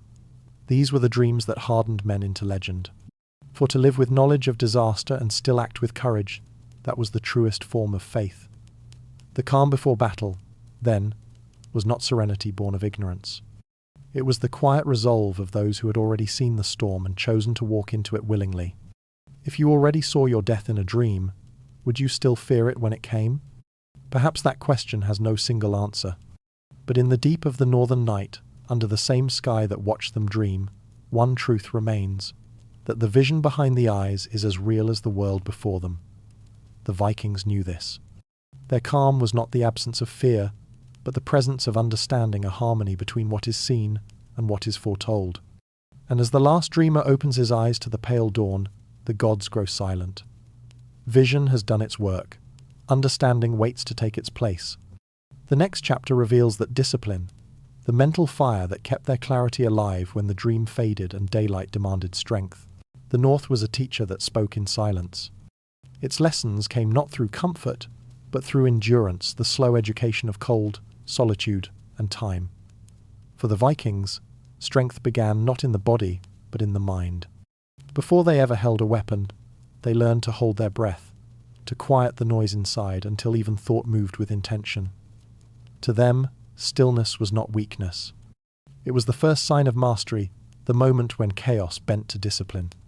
In the long winters, when storms swallowed the world and days blurred into twilight, silence ruled the land. Men sat for hours beside the hearth, sharpening blades or mending nets, saying little. The world beyond the walls might rage with snow and thunder, but within, all motion was deliberate. Even the act of sitting became ritual, a test of patience, of will. To survive such a season without surrendering to madness was to train the mind in ways the sword never could. Endurance was not just survival, it was preparation for everything that demanded calm. They believed the body was the servant of the will. If the will faltered, the body followed. So each man, from the youngest boy to the oldest warrior, learned to command himself before commanding others. They practiced waiting for thaw, for tide, for the right wind, for the right word. Waiting became a kind of meditation. It taught that time itself could be tamed if one learned not to fight it. In the sagas, a great warrior was not described first by his strength, but by his stillness. His calm before battle, his patience before anger, his silence in council, these were the marks of power. To speak too quickly was to reveal uncertainty. To act without pause was to betray fear. True strength, they said, was invisible until needed. Like the sea before a storm, it hid its violence beneath calm surface. Before battle, there were rituals, not of noise, but of quiet. Warriors sat together, heads bowed, weapons across their knees. They breathed slowly, in unison, listening to the wind, the crackle of torches, the faint creak of ships waiting in the dark. Some closed their eyes and thought of their ancestors, the long line of names behind them, stretching like stars across the generations. They pictured the faces of those who had fought and fallen, and felt their presence settle upon their shoulders like a cloak. The weight was not burden, but belonging. This meditation was not softness. It was sharpening. In silence, the mind gathered itself like a coiled spring. Stillness was energy conserved, focus distilled. The heart slowed, the senses opened, and the fear that had once clawed at the stomach found nowhere to cling. It became something else, awareness. A man who could remain still when others trembled was already halfway to victory. There is an old phrase carved on a runestone. The calm hand strikes the deepest. It speaks to this understanding that clarity, not frenzy, guides precision. When the body moves without hesitation, guided by stillness rather than rage, it becomes instrument rather than weapon. The Vikings revered this state, though they did not name it as we do. Today we might call it mindfulness. They called it readiness, the sacred pause between thought and act where destiny could hear its own echo. In their world, every challenge was an invitation to practice that pause. The sea demanded it. One wrong impulse, one unmeasured movement, and the ship would overturn. The hunt demanded it. One careless breath and the prey would vanish. Even life itself demanded it. One careless word, and blood would be spilled needlessly. Silence, therefore, became a virtue, not emptiness, but discipline. The young were taught to listen before they spoke, to observe before they judged. To control speech was to control fate, for words were seen as living things once spoken, they could not be recalled. A wise man, said the skalds, carries his tongue behind his teeth until truth demands it. This restraint was not fear of consequence, it was reverence for sound itself. Each word was a stone cast into the water of time, its ripples reaching farther than any man could see. There was also a physical aspect to this training. Before dawn, warriors would stand alone in the cold, breathing slowly until they no longer shivered. They learned to find warmth within the body's own fire, to command the flesh through breath and focus. To still the trembling hand, to quiet the heart, these were victories no less than triumphs in battle. Some would hold that silence for hours, letting the wind and snow pass over them like waves. When the body obeyed the mind, fear found no purchase. Stillness was also moral. It meant restraint when provoked, patience when insulted, dignity when tested. To react without thought was to become animal, to wait, to observe, to choose that was human. The sagas praise men who turned away from pointless feuds, not out of cowardice but out of control. There was honor in vengeance, yes, but greater honor in knowing when vengeance would feed only the void. In such moments, silence was the loudest statement of all. Modern minds might find kinship here. We live surrounded by noise, the constant pulse of thought, screens, and demand. Yet the lesson remains unchanged. The warrior's calm is not born from ignorance, but from intimacy with fear. The Vikings did not suppress their emotions. They trained them. Rage became strength. Pain became memory. Fear became focus. Stillness was the forge where all these raw forces were shaped into clarity. They said that even the gods practiced stillness before war. Odin meditated on the tree for 9 nights before claiming wisdom. Thor, before lifting his hammer, would stand in silence, as if listening for some unseen signal from the cosmos itself. To act without stillness was to act without purpose, and action without purpose, in their eyes, was the one sin the gods would never forgive. In the end, stillness was not the absence of motion, but the perfection of it. Like the moment before an arrow is released, or the breath before a word, it contained infinite potential. The Vikings learned to dwell in that space, the threshold between impulse and eternity, where the self dissolved into the rhythm of the world. Can stillness itself be a weapon? They believed it could. For the man who commands silence commands time. The one who listens hears what others miss. And when he finally moves, the world moves with him. Stillness creates clarity, but clarity, as the next chapter will reveal, demands confrontation with the shadows that still linger within. For every calm surface hides a reflection, and not all reflections are kind. They said the gods could see everything, but the hardest vision to face was one's own. Before battle, before the first scream or clash, the Viking was forced to meet the most silent opponent he would ever know, himself. Not the reflection of the body in still water, but the reflection of memory, the faces of those he had failed, the ghosts of those he had killed, the weight of what he had become. In the quiet before war, he looked inward, and saw not a warrior, but a man.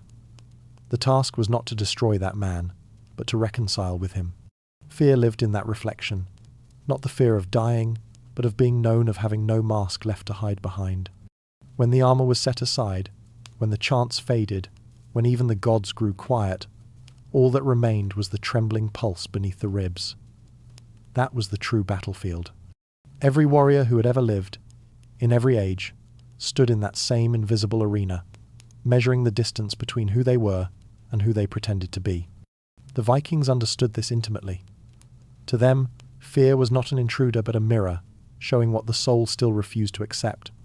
They believed that every man carried a shadow, the part of himself he could neither control nor fully understand. The stronger the warrior, the darker the shadow he cast. To deny it was to invite madness, to face it was to become whole.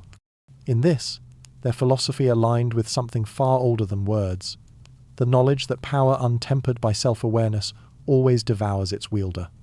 In the sagas, Odin himself endured such reckoning. He did not gain wisdom through triumph but through surrender. Hanging 9 nights upon the world tree, pierced and alone, he gazed not outward but inward. The sacrifice was not of flesh but of illusion. To see the truth of all things, he first had to see himself stripped of titles, stripped of godhood, reduced to a breath hanging between life and death. When he looked into the abyss, it looked back, and in that reflection, he found not destruction but understanding. From that pain came the rune's symbols, born from the fusion of knowledge and wound. The warriors who followed him sought the same transformation in smaller form. Before battle, some performed rituals of cleansing. They washed their faces in cold water until the skin burned, a reminder that the body was only temporary. Others lit small fires and whispered into the flames the names of their fears, not to banish them, but to release them into something greater. Some carved runes upon their arms, not for protection but confession, inscribing symbols of what they feared most, so that the gods could see and judge their honesty.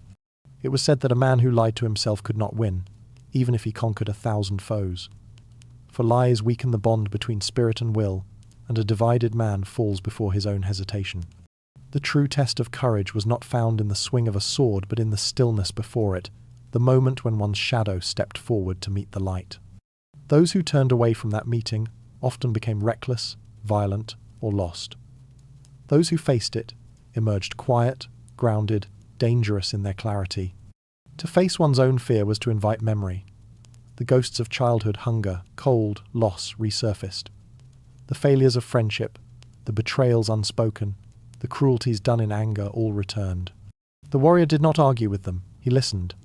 This was the ancient therapy of the North, to confess not with words but with silence. The mind became a hall of echoes, and the echoes became truth. Through endurance, the storm subsided. Fear, once seen fully, began to lose its teeth. In modern language, we might call this integration the joining of shadow and self. But the Vikings would have called it honor. To them, honor was not simply external reputation, it was inner coherence. To act in accordance with the total truth of who you are, flaws, regrets, and all was to live in harmony with the gods. The berserker who raged without understanding became a beast. The warrior who faced his shadow before the fight became more than man. The rituals that trained this honesty were often simple. A father teaching his son to fight would not begin with a sword, but with silence. He would make the boy sit by the fire and ask him to name what he feared most. If the boy could not, he was not ready. Only when he could speak that fear aloud without trembling would he be given a blade. For how can one hold a weapon safely if he cannot hold his own mind? Some warriors carried small mirrors of polished bronze not for vanity, but for truth. Before battle, they would look into them in solitude, searching their eyes for any flicker of doubt. The mirror was not meant to reassure, it was meant to confront.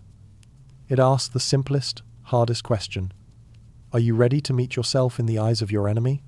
For they believed that every foe was a reflection, every battle a dialogue between mirrored souls. Sometimes, when two warriors met in combat, they saw it the recognition. A flash, a pause, an understanding that what they fought against was not merely another man, but the fear of their own reflection. The duel became a ritual of mirrors, each strike an act of self-definition. To slay the other was to affirm one's place in the story, but to understand him was to transcend it. Few reached that level of clarity, but those who did became legends not for their brutality, but for their grace. Fear was never erased, it was refined. Like iron in the forge, it had to be heated, hammered, cooled, and tested until it became something useful. Each battle, each loss, each night spent staring into the dark was another blow of that hammer. The Viking mind was not built to be fearless, but to be shaped by fear without breaking. The more they endured, the purer their courage became. Less the roar of defiance, more the steady breath of acceptance. Odin's wisdom hung over them always. He who runs from the darkness carries it within him. He who faces it walks with the gods. This was not metaphor, it was instruction. To walk with one's darkness was to know its language, to command it. The greatest warriors were not those who shouted loudest, but those whose silence unnerved their enemies, the silence of men who had made peace with the worst within themselves. Even today, the lesson remains. We all carry shadows, the unspoken fears, the doubts that echo in the mind when the world grows still. The Vikings would tell us that these are not enemies but teachers. They remind us of what remains unhealed, unacknowledged. To face them is to reclaim the power we scatter in denial. The mirror of fear waits for everyone, though few dare to look. What if every battle was just a reflection, and the enemy wore your own face? The Vikings knew this truth long before it was named, that the final war is always inward, and that victory there is the only one that endures.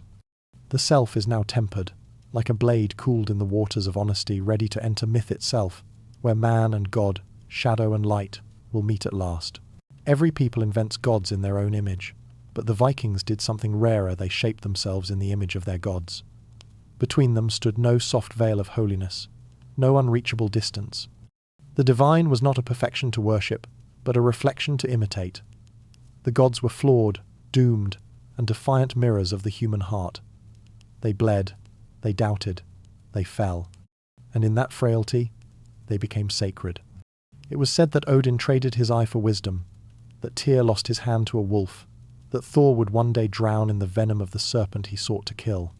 The Vikings listened to these tales not with sorrow, but with recognition.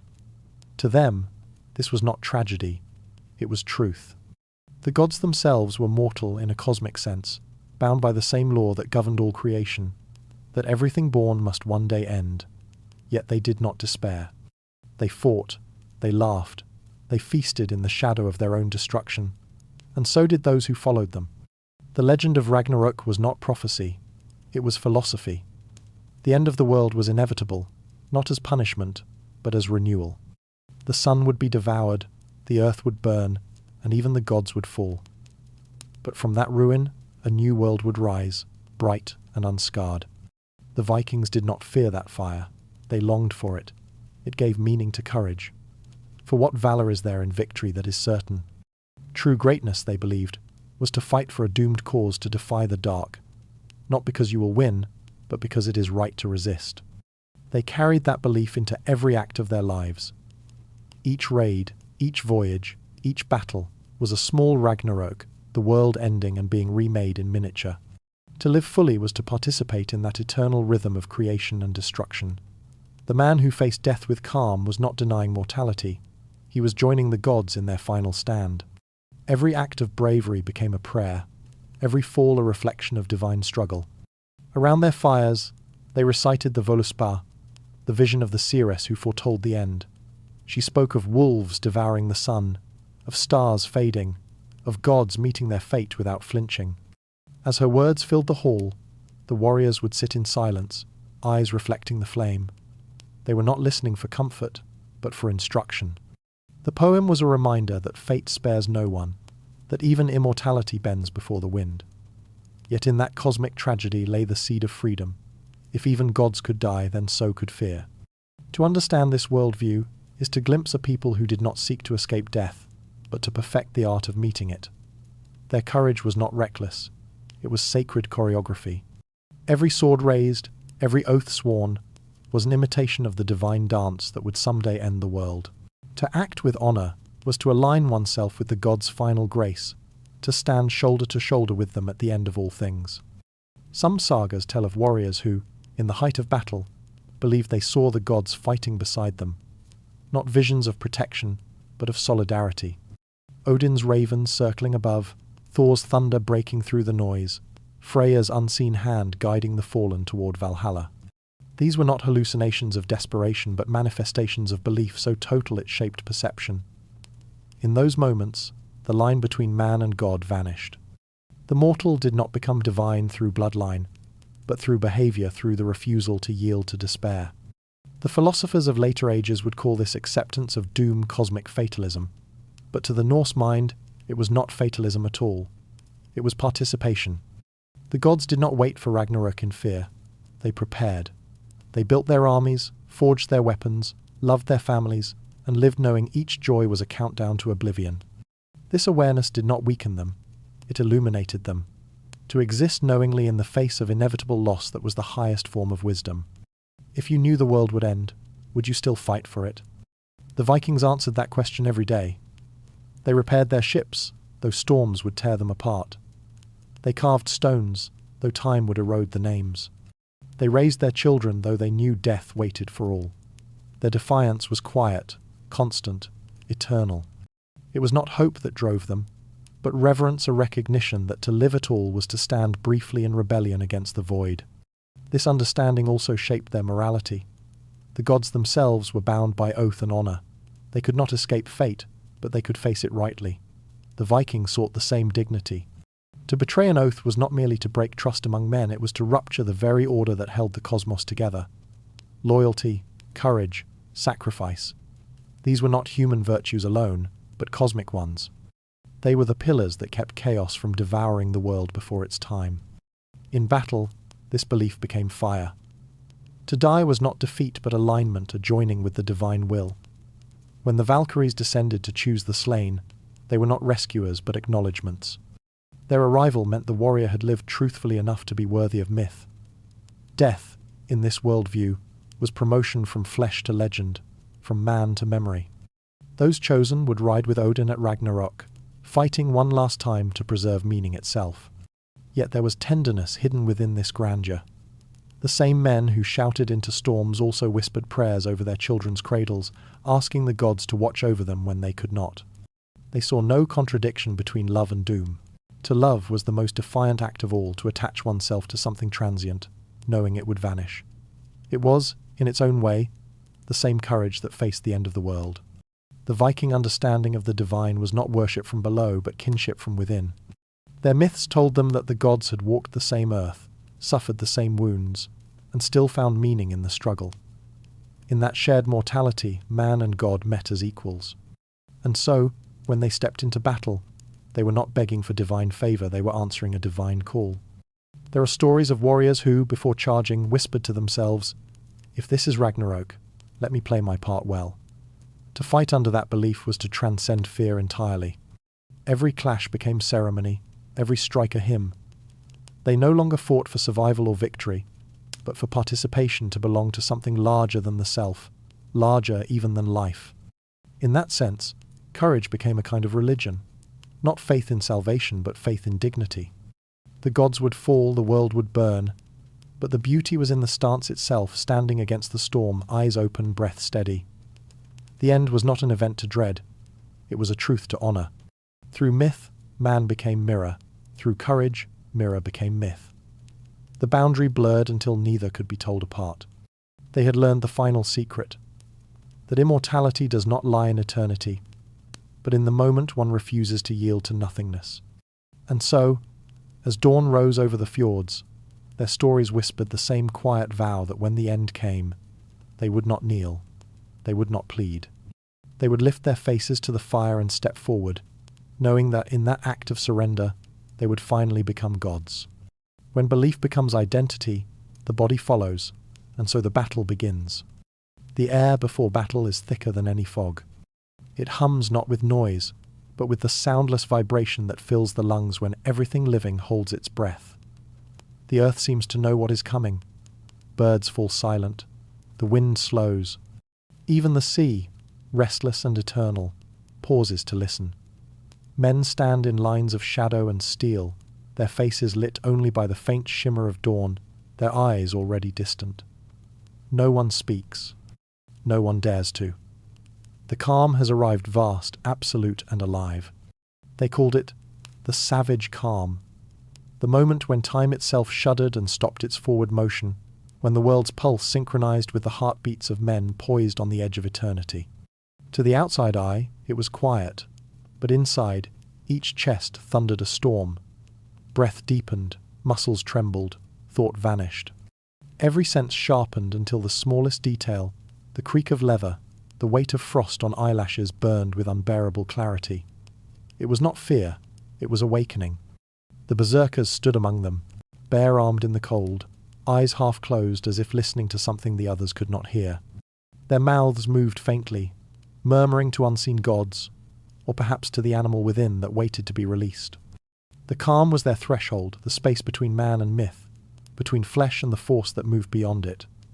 For in that stillness, they ceased to be individuals. They became conduits of something ancient, something that had no name but needed theirs to act. Time no longer behaved as it should. Moments stretched like thread, thin and luminous. Each inhalation felt eternal. The horizon swelled, the light thickened, the edges of the world blurred. Somewhere far away, a raven called, once a black arc against the whitening sky. The sound cut through them, signalling the point of no return. They tightened their grips, but not in haste. There was no haste here, only inevitability. And then, in the smallest motion, it began. A single footstep forward. The crunch of frost beneath a boot. The line shifted like the surface of a sleeping beast disturbed. Spears lifted. Shields locked. The calm did not break, it deepened. The first clash would come soon, but for a heartbeat longer, they remained suspended in that sacred in-between where violence had not yet chosen its form. They did not pray for mercy. They prayed for clarity. To strike true, to die well, to be remembered. That was the litany unspoken on every tongue. In this silence, they were closer to the gods than ever before. Even Odin, they believed, must have envied this instant, the precise boundary where thought ends and action begins, where destiny reveals itself in the lift of an arm. When the charge came, it was not an explosion but a release like a dam yielding to flood. The world exhaled all at once. What had been motionless now became blur. What had been human became elemental. The calm fractured into sound, the thud of feet, the scream of iron, the ragged choir of men. Yet beneath the chaos, a strange order remained. Each warrior moved as if guided by invisible rhythm, every strike following the silent beat that had begun in the stillness. The savage calm had not disappeared. It had only changed shape. In that frenzy, there was no fear, no rage, no distinction between life and death. The trance took them slow breaths, turned to fire, still minds to instinct. The world narrowed to the space between two eyes, two blades. For some, this was the moment of transcendence, the merging of all opposites, stillness within motion, silence within noise. They became what they had trained to become, not men, but vessels. The Berserkers moved differently. While others fought with strategy, they moved with inevitability, unhurried, yet unstoppable. Their calm had turned to fury without transition, as if they had simply stepped through a door between realities. Eyes wide, mouths slack, they fought as if possessed by the very elements, the cold wind, the iron earth, the blood-warm sea. Some said they saw the gods among them, fighting in mortal form. Others claimed the gods were watching through their eyes. In either case, divinity was near enough to taste. Around them, sound thickened until it became sensation, the ringing of swords blending with heartbeats, the roar of men folding into the pulse of creation itself. Time, once again, dissolved. A minute became eternity. Within that timelessness, the Berserkers' calm endured. They were not lost in chaos, they were the eye of it. To watch one fight was to witness a paradox serenity painted in blood. But no trance lasts forever. Slowly, as bodies fell and breath grew ragged, the rhythm faltered. The divine fever began to cool. Those still standing felt the return of weight, the ache of limbs, the sting of wounds, the gravity of what had been done. The calm had served its purpose. It had carried them across the threshold, and now it receded, leaving silence in its place. The battlefield dimmed.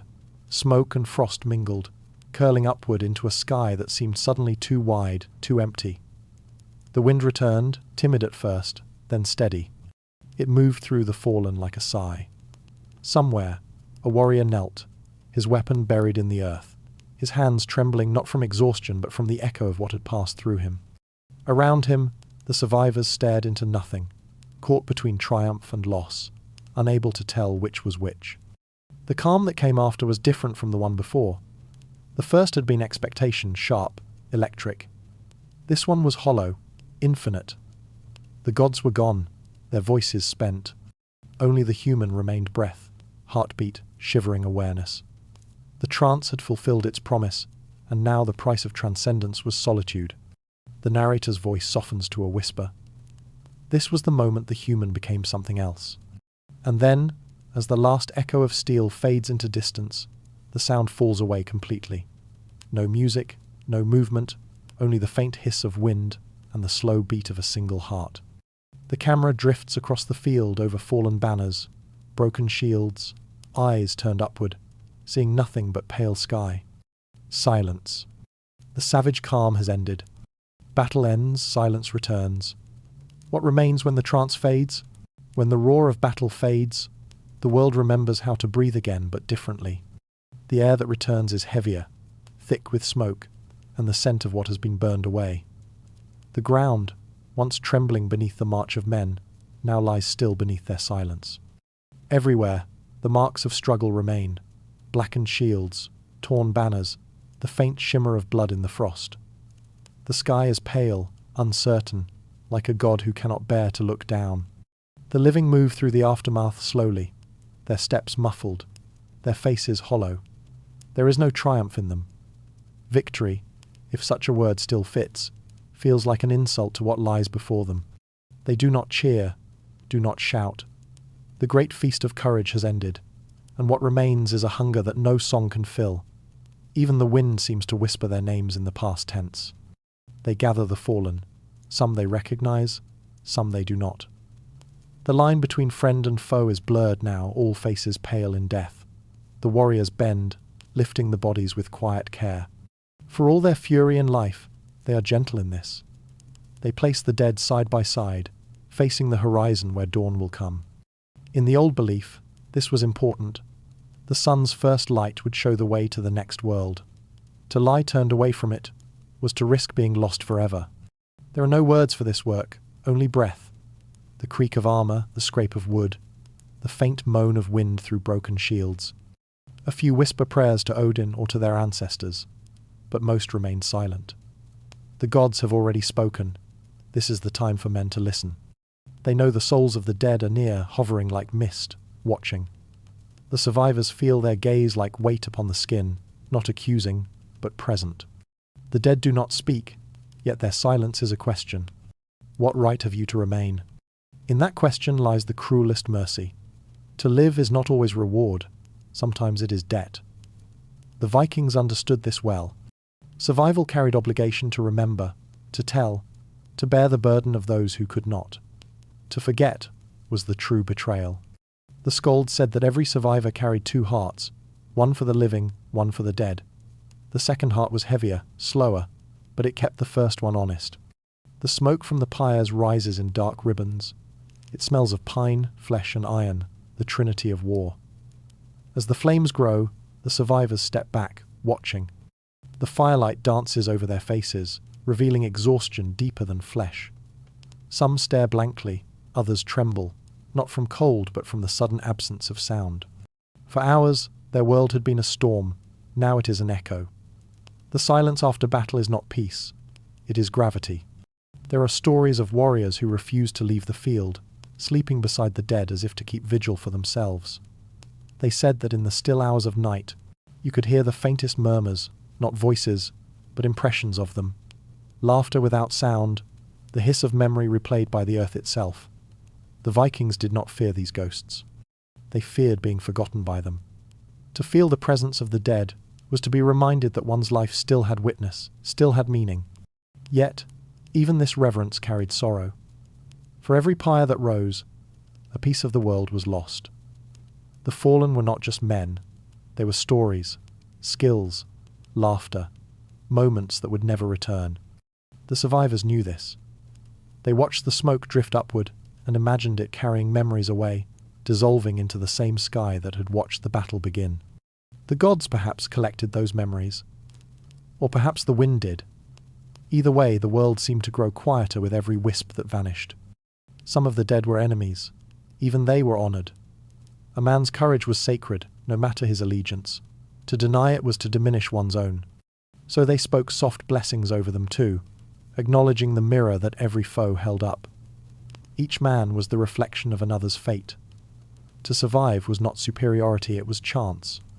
And chance, they believed, was just another word for the will of the gods. Among the survivors, not all returned whole. Some had lost brothers, sons, fathers. Others had lost themselves, parts of their spirit left behind among the fallen. They spoke less, slept less, and carried their silence like a shield. At feasts, they would stare into their cups and see not mead but reflection, faces, flames, the endless grey between memory and dream. This was the hidden cost of glory, that it demanded remembrance even when memory burned. The young asked, "Will the gods remember them?" The old replied, "Only if we do." And so, remembrance became ritual. The telling of names at dusk, the carving of runes upon stone, the songs sung into wind, so the sea might carry them farther than the living could go. Each act was both offering and atonement, a way of saying to the dead, "You are not gone while we breathe your name." Yet beneath this duty lay something quieter, guilt, the unspoken knowledge that courage had a price, and they were the ones still paying it. To survive was to inherit the weight of the dead, not as punishment, but as burden of love. It was said that when a warrior wept after battle, it was not sorrow for the fallen but gratitude that they had borne part of his fate so that he might carry theirs forward. Survival was not privilege, it was responsibility. What if survival was the hardest punishment of all? The survivors did not speak the answer aloud, but they lived it. Every day that followed was penance made holy through endurance. They rebuilt ships, repaired halls, raised children. Life resumed, but differently. Each act, no matter how small, became a gesture toward those who could no longer act. In this way, death gave meaning to the living. The weight of the dead became the foundation of memory itself. As dusk deepened, the pyres burned low. The wind shifted, scattering ash across the fields. It settled on hair, on armour, on lips fine, grey dust that tasted like eternity. The men did not wipe it away. They let it rest there, an anointing from the past. For in that moment, they understood what all warriors must, that the boundary between life and death is not a line, but a circle. The camera drifts upward, over the smoke, over the stillness, over the weary faces turned toward fading firelight. From grief emerges memory, and memory becomes story. There are songs that were never meant to be heard. They live between breaths, beneath the hush of wind across the sea, fragments of melody too heavy for sound. The men who returned from battle carried these silent songs like ghosts within them. They did not hum them by the fire, nor whisper them to their children. The words, if spoken, would have burned. And so they stayed unspoken, vibrating softly inside the chest, like the echo of a drum long stilled. The hall, once bright with feasting, grew quieter in the years that followed. The laughter returned, but thinner, like light filtered through fog. The skalds still sang of victories, but their songs ended sooner than before, as if afraid of the silence waiting at the edges. The true stories, the ones that mattered, were the ones left untold. Not because they were shameful, but because they were sacred. Some truths could only live in silence. Those who had survived found that peace was louder than war. The stillness that had once calmed them before battle now pressed against their minds like weight. They listened for the rhythm of marching feet that never came. They dreamed of waves breaking against the hulls of ships that were no longer theirs to sail. Even the sound of rain could awaken the pulse of memory, a heartbeat that belonged to another life. The calm they had once mastered was gone, replaced by a silence that asked too many questions. In that silence, they became strangers to themselves. The world they had fought for no longer seemed to recognize them. The fields they had defended grew soft with grass. The towns they had raided rebuilt with new names and new voices. Children played where men had fallen, unaware of what the earth beneath them had seen. The survivors walked among them like ghosts in daylight, respected, but not understood. There were nights when they gathered again, few and aging. They sat around the fire, their hands still steady, though their eyes no longer burned as they once had. The talk was of small things, the harvest, the weather, the names of grandchildren. But sometimes, when the flames burned low, the air shifted. A glance, a pause, a shared silence would pass between them, and for an instant they were back there. The wind in their faces, the cry of ravens, the strange, exalted calm before the storm. They did not speak of it. They did not need to. Silence was their last song. The skalds tried to capture their legacy, to weave sagas from fragments and rumours. But what they created were only shadows of the truth. The real stories, the weight of fear mastered, the beauty of comradeship, the quiet guilt of survival could not fit into verse. Poetry could honour them, but never reveal them. The deepest part of their journey was the one that language could not reach. Perhaps that was why they never tried to correct the songs that were sung about them. Let the world believe in heroes. The men themselves knew better. They had glimpsed the gods, and they had seen how fragile divinity truly was. They had become myth for a moment, burning, luminous, and then returned to the grey world of hunger and age. There was no ritual for that return, no prayer to soften it. So they made their peace in quiet ways, mending nets, carving wood, walking at dusk along the shore. The sea that had once carried them to battle now reflected their faces like a mirror, old, scarred, and strangely gentle. Some found solace in work. Others found it in watching the stars. They looked upward, tracing constellations that once promised destiny.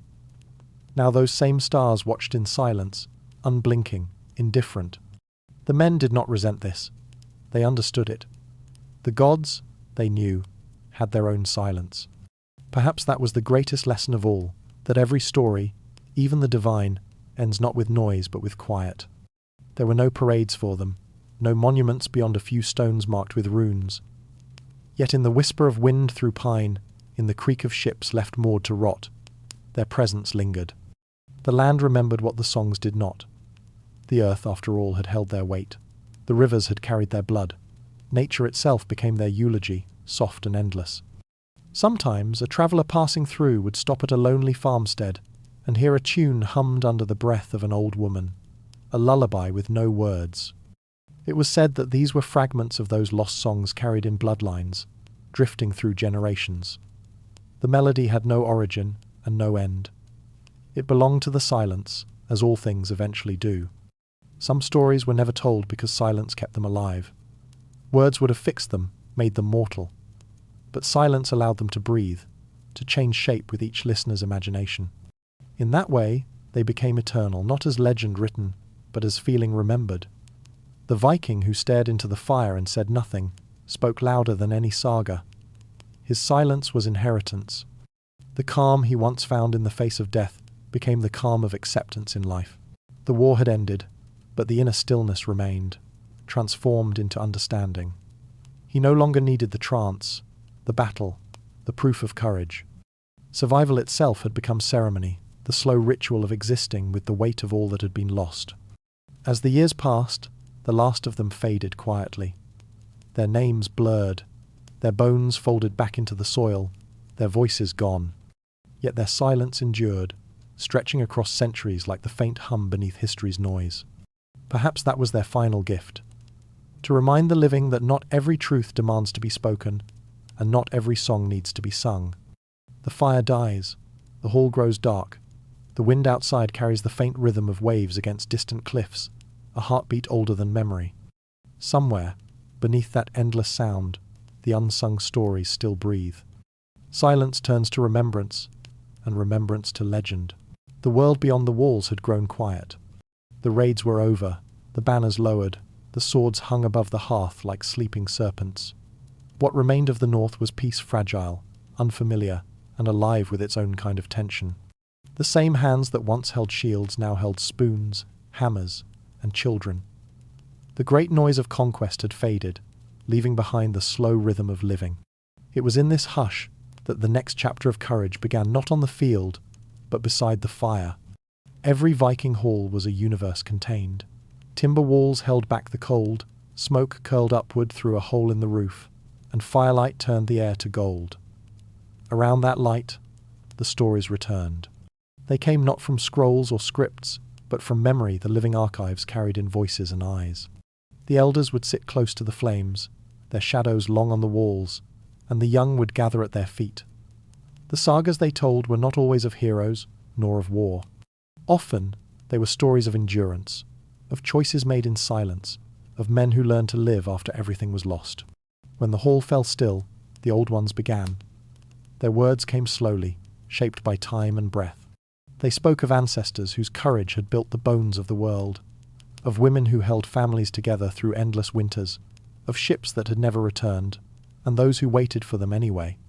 Each tale carried warmth not just from the fire, but from the shared act of remembering. To tell a story was to feed the flame, to listen was to keep it burning. The children watched the fire as the words unfolded, seeing faces in the coals, warriors, gods, wanderers flickering in and out of existence. They learned that the past was not gone. It was living within the light. Every spark that rose into the air was a piece of memory, brief but eternal. The fire, they believed, had its own hearing. It remembered everything, even the silence between words. When the elders spoke of war, they did not glorify it. The sagas held no lies of perfection. They spoke of fear, of frost, of choices that broke the heart. They taught that bravery was not loud but steady, the refusal to turn away from what must be done, whether in battle or in daily life. The young learned that the same stillness that steadied a sword could also mend a wound, could hold a crying child, could rebuild a home. Peace, they came to understand, required a different kind of courage. It demanded patience, humility, and the strength to keep tending the fire when no one was watching. Sometimes, in the middle of a story, an elder would pause and stare into the flames, as if waiting for something to speak back. The others knew better than to interrupt. They believed that the fire carried voices, the murmurs of ancestors listening from beyond the smoke. When a log cracked, it was said to be agreement. When a spark leapt, it was laughter. In this way, every story became a conversation between the living and the dead. There was music too, but softer than before. The drums that once thundered for war now beat slow rhythms for sleep. The same songs that sent men to battle were hummed as lullabies. The melodies no longer rose to the sky. They lingered low, circling the hearth like gentle ghosts. In their quietness, they carried the weight of everything that had been survived. Outside, snow gathered at the doors. Inside, warmth held the room like an embrace. The flicker of light revealed lines on faces, maps of endurance, proof that even in stillness the spirit continued its voyage. The sagas told in these halls were not performances. They were acts of healing. Each word laid a stone on the invisible bridge between past and present, reminding all who listened that peace, too, was sacred work. A story might end not with triumph, but with a single phrase. And so the fire burned on. It meant that life continued quietly, steadily, without need for victory. The children would drift towards sleep with that thought, knowing that the same fire would greet them in the morning. They would grow, tell their own stories, and one day sit in the same place, repeating the same tales, reshaping them so that nothing precious would be lost. The Vikings had always believed that memory was stronger than death.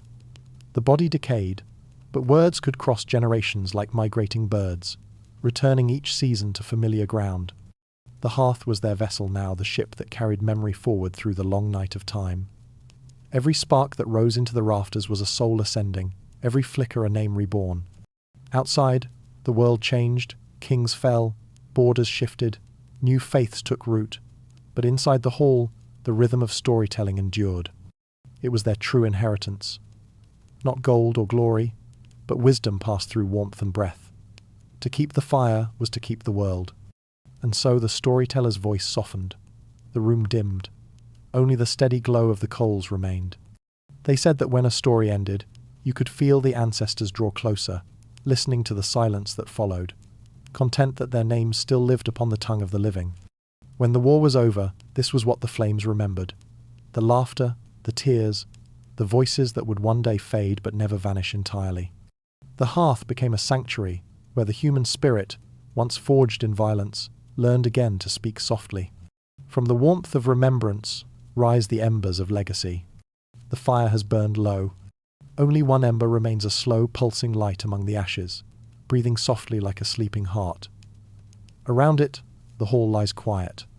The laughter has faded, the stories have been told, and even the wind outside seems to have forgotten how to move. This is the final hour, the hour when memory outlasts flame, and what was once fierce becomes tender. The narrator's voice softens, barely above a whisper. The world is no longer filled with battles or gods, but with breath, the same ancient rhythm that has carried life through every age. The ember glows, shrinking, brightening, shrinking again. Its light touches the carved beams of the hall, the sleeping forms beside the hearth, the rune stones stacked by the door. Everything it touches seems to remember. The stories told tonight will fade from words into warmth, from sound into silence. Yet their meaning will linger, hovering like heat that refuses to die. Perhaps this was always the point, not the victory, not the war, but the endurance of calm. The Vikings, in all their ferocity, were not chasing destruction. They were chasing stillness, the moment before the first strike, the instant when fear transforms into focus, when the body and soul align completely with the inevitable. Theirs was not a worship of violence, but of balance. The calm they sought was not peace's opposite, but its source, the clear awareness that sits quietly in the center of chaos. Outside, night deepens. The stars wheel slowly above, cold and vast, each one a reminder that time is not our enemy, but our element. The same constellations that guided the Viking ships still hang in their places, silent witnesses to everything that has come and gone. The men who once looked to them for signs have long since turned to dust, but the gaze remains. Humanity, like the stars, continues its slow rotation through the dark, always searching, always remembering. In that sense, we are all heirs to their calm. We carry it somewhere inside, the instinct to steady our breath when the world trembles, to find stillness in uncertainty. It is the same discipline that once steadied a warrior's hand, now guiding a modern heart through its private battles. Fear changes its shape, but never its nature. And still we answer it the same way, with breath, with meaning, with courage quiet enough to outlast despair. The ember flickers, smaller now. Its light dances across the surface of an old shield leaning near the fire.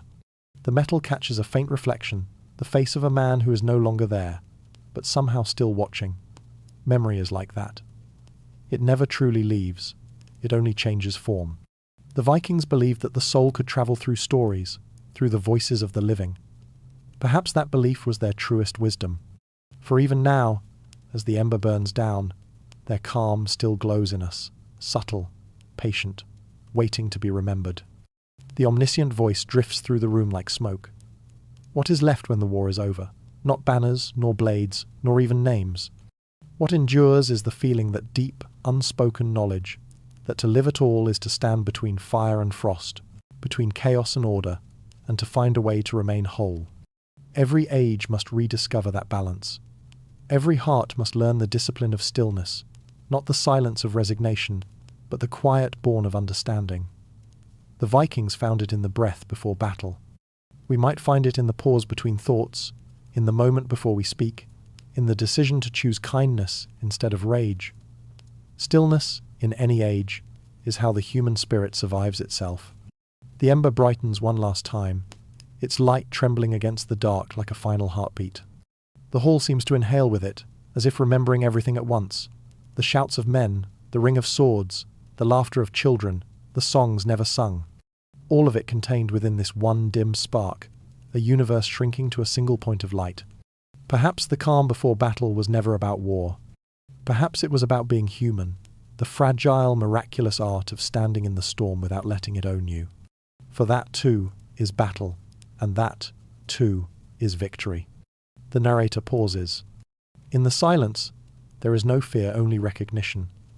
The ember fades slowly, and the room begins to cool. But the heat lingers. It seeps into the stones, into the wood, into the air itself. It becomes part of the hall, of the land, of everything that will come after. Fire dies, but warmth endures. Outside, the first thread of dawn appears pale, uncertain, trembling above the horizon. The light touches the sea, the mountains, the long sleep of the earth. Somewhere, a raven stirs. Somewhere else, a new voice will begin to tell the story again, not exactly as it was, but close enough for the flame to catch. This is how eternity speaks, not in thunder, but in the quiet persistence of memory. The ember fades. The hall exhales. The world begins again. The calm remains. Dawn approaches. Morning comes slowly to the north. It does not burst or blaze. It seeps, as if the sky itself remembers to breathe again after a long, cold dream. The fjord lies still beneath the pale gold of dawn. The sea, which once carried ships and blood and thunder, now holds only light. Mist curls along the water's edge, drifting through the remnants of old longhouses, through forests where the trees lean as though listening. Nothing stirs except the wind, and even it moves gently, as though careful not to wake what has chosen to rest. In this new quiet, there are no cries, no horns, no clash of blades. Only the sound of existence itself, steady, tender, eternal. The same silence that opened the story now closes it, but it is not the same silence. Once, it was the calm before violence. Now, it is the calm beyond it. The difference is everything. What was once tension has become truth. What was once fear has become peace. The camera moves across the land, over stones worn smooth by centuries, over moss-covered mounds where the fallen lie, over the waters that remember every ship that ever crossed their surface. The gods no longer speak here, yet their presence hums through everything. The stones, the trees, the breath of the morning. It is not the voice of command, but of continuity. The divine no longer shouts, it whispers through what remains. And what remains is calm. Not a void, not emptiness, but fullness, a stillness, heavy with meaning. The people of this land understood what it meant to live within vastness. They knew the sky as both shelter and mirror. They knew the sea as both path and grave. They saw in every mountain the face of something eternal watching back. To them, the world was alive, not because it moved, but because it listened. Now, centuries later, that listening continues. The fjords hold echoes of songs once sung, of prayers whispered before battle, of names once spoken by firelight, the sound of oars on water, of axes splitting ice, of laughter drifting from halls. All of it still lingers in the fabric of the air. Even in silence, the North remembers. The land has learned to dream. Those who survived have long since turned to legend. Their bones became part of the earth, their breath part of the wind. Yet something of their calm, that strange, unbreakable serenity, remains in the very rhythm of this place. You can feel it in the way the waves rise and fall without hurry, in the slow grace of daylight crawling across stone. The North, it seems, has mastered the same art its people once sought, the art of existing without fear. Perhaps this was always the lesson, that the storm was never the enemy, but the teacher, that the silence after the storm is not erasure, but evolution, the soul of the world returning to itself. The Vikings had called it frith, the peace that follows struggle, not surrender, not death, but balance restored.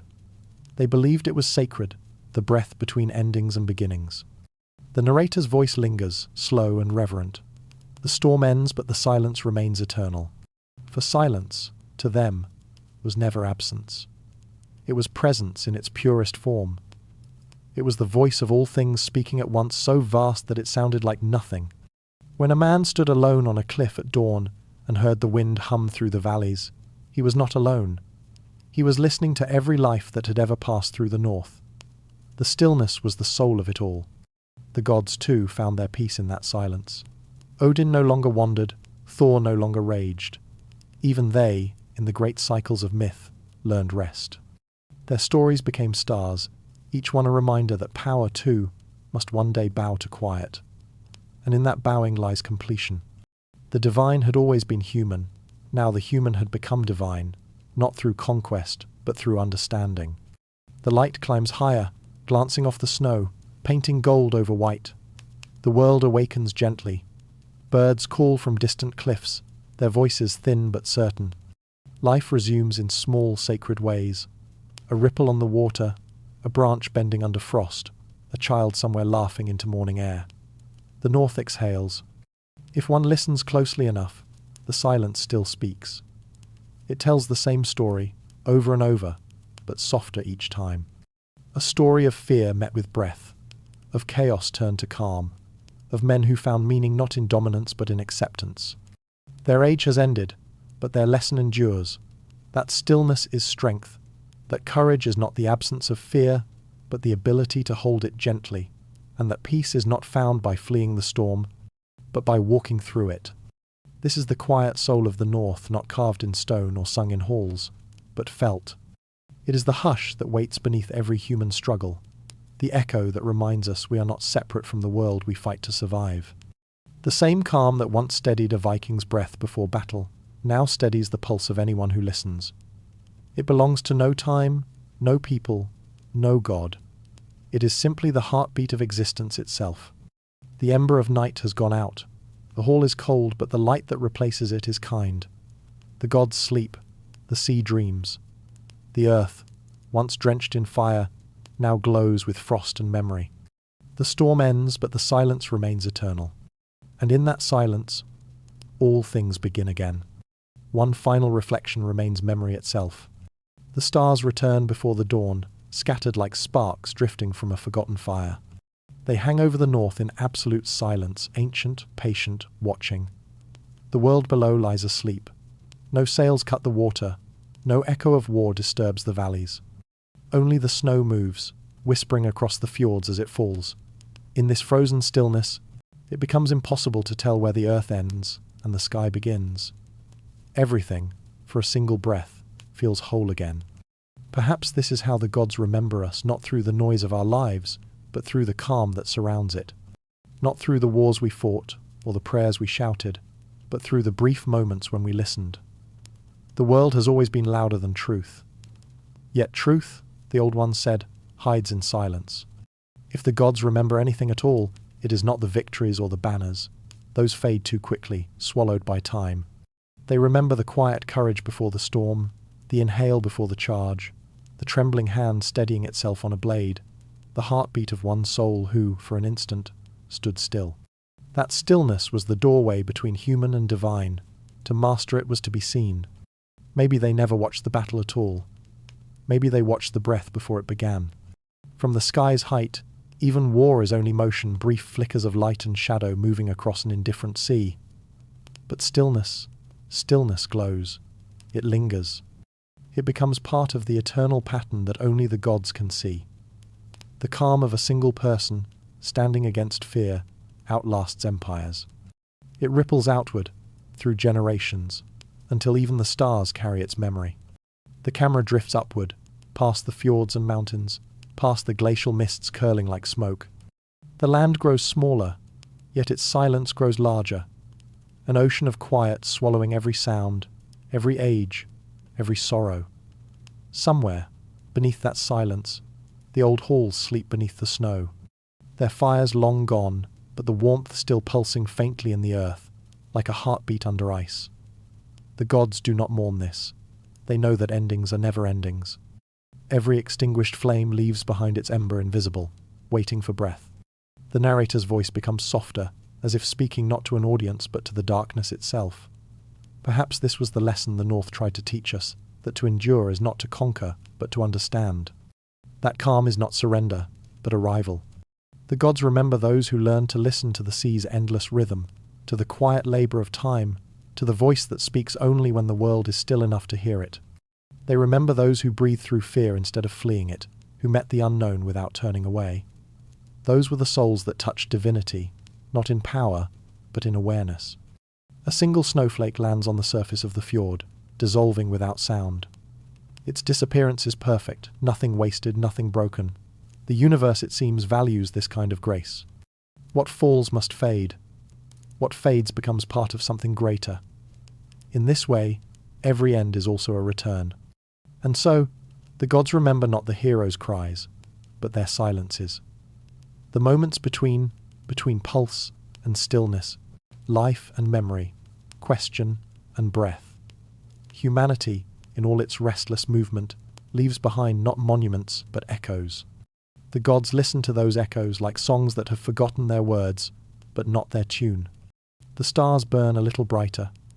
Their light touches everything the north ever was, the ships, the sagas, the long-dead faces now part of soil and story. Through them, every age folds into one another, the ancient and the unborn, the remembered and the lost. There is no distance left between myth and truth. The calm that once lived in warriors now hums through the fabric of the cosmos itself. And still, it continues that faint pulse beneath creation, the heartbeat of meaning. It is the same rhythm that once guided oars through mist, that once steadied hands over trembling hearts, that now slows the breath of those listening in the dark. The gods remember it, the world remembers it, and in remembering, they keep it alive. Maybe that is all eternity ever was, not endless time, but endless attention, the act of noticing, of being present. The gods, after all, are only what we become when we remember how to see without judgment, how to listen without haste. In their calm we find our reflection. In our calm they find theirs.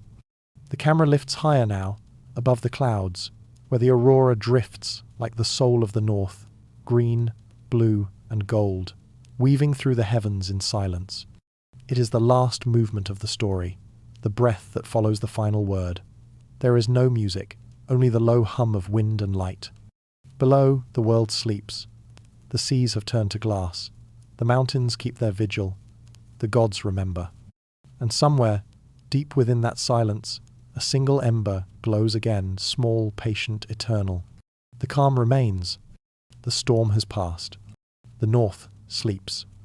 And the gods remember.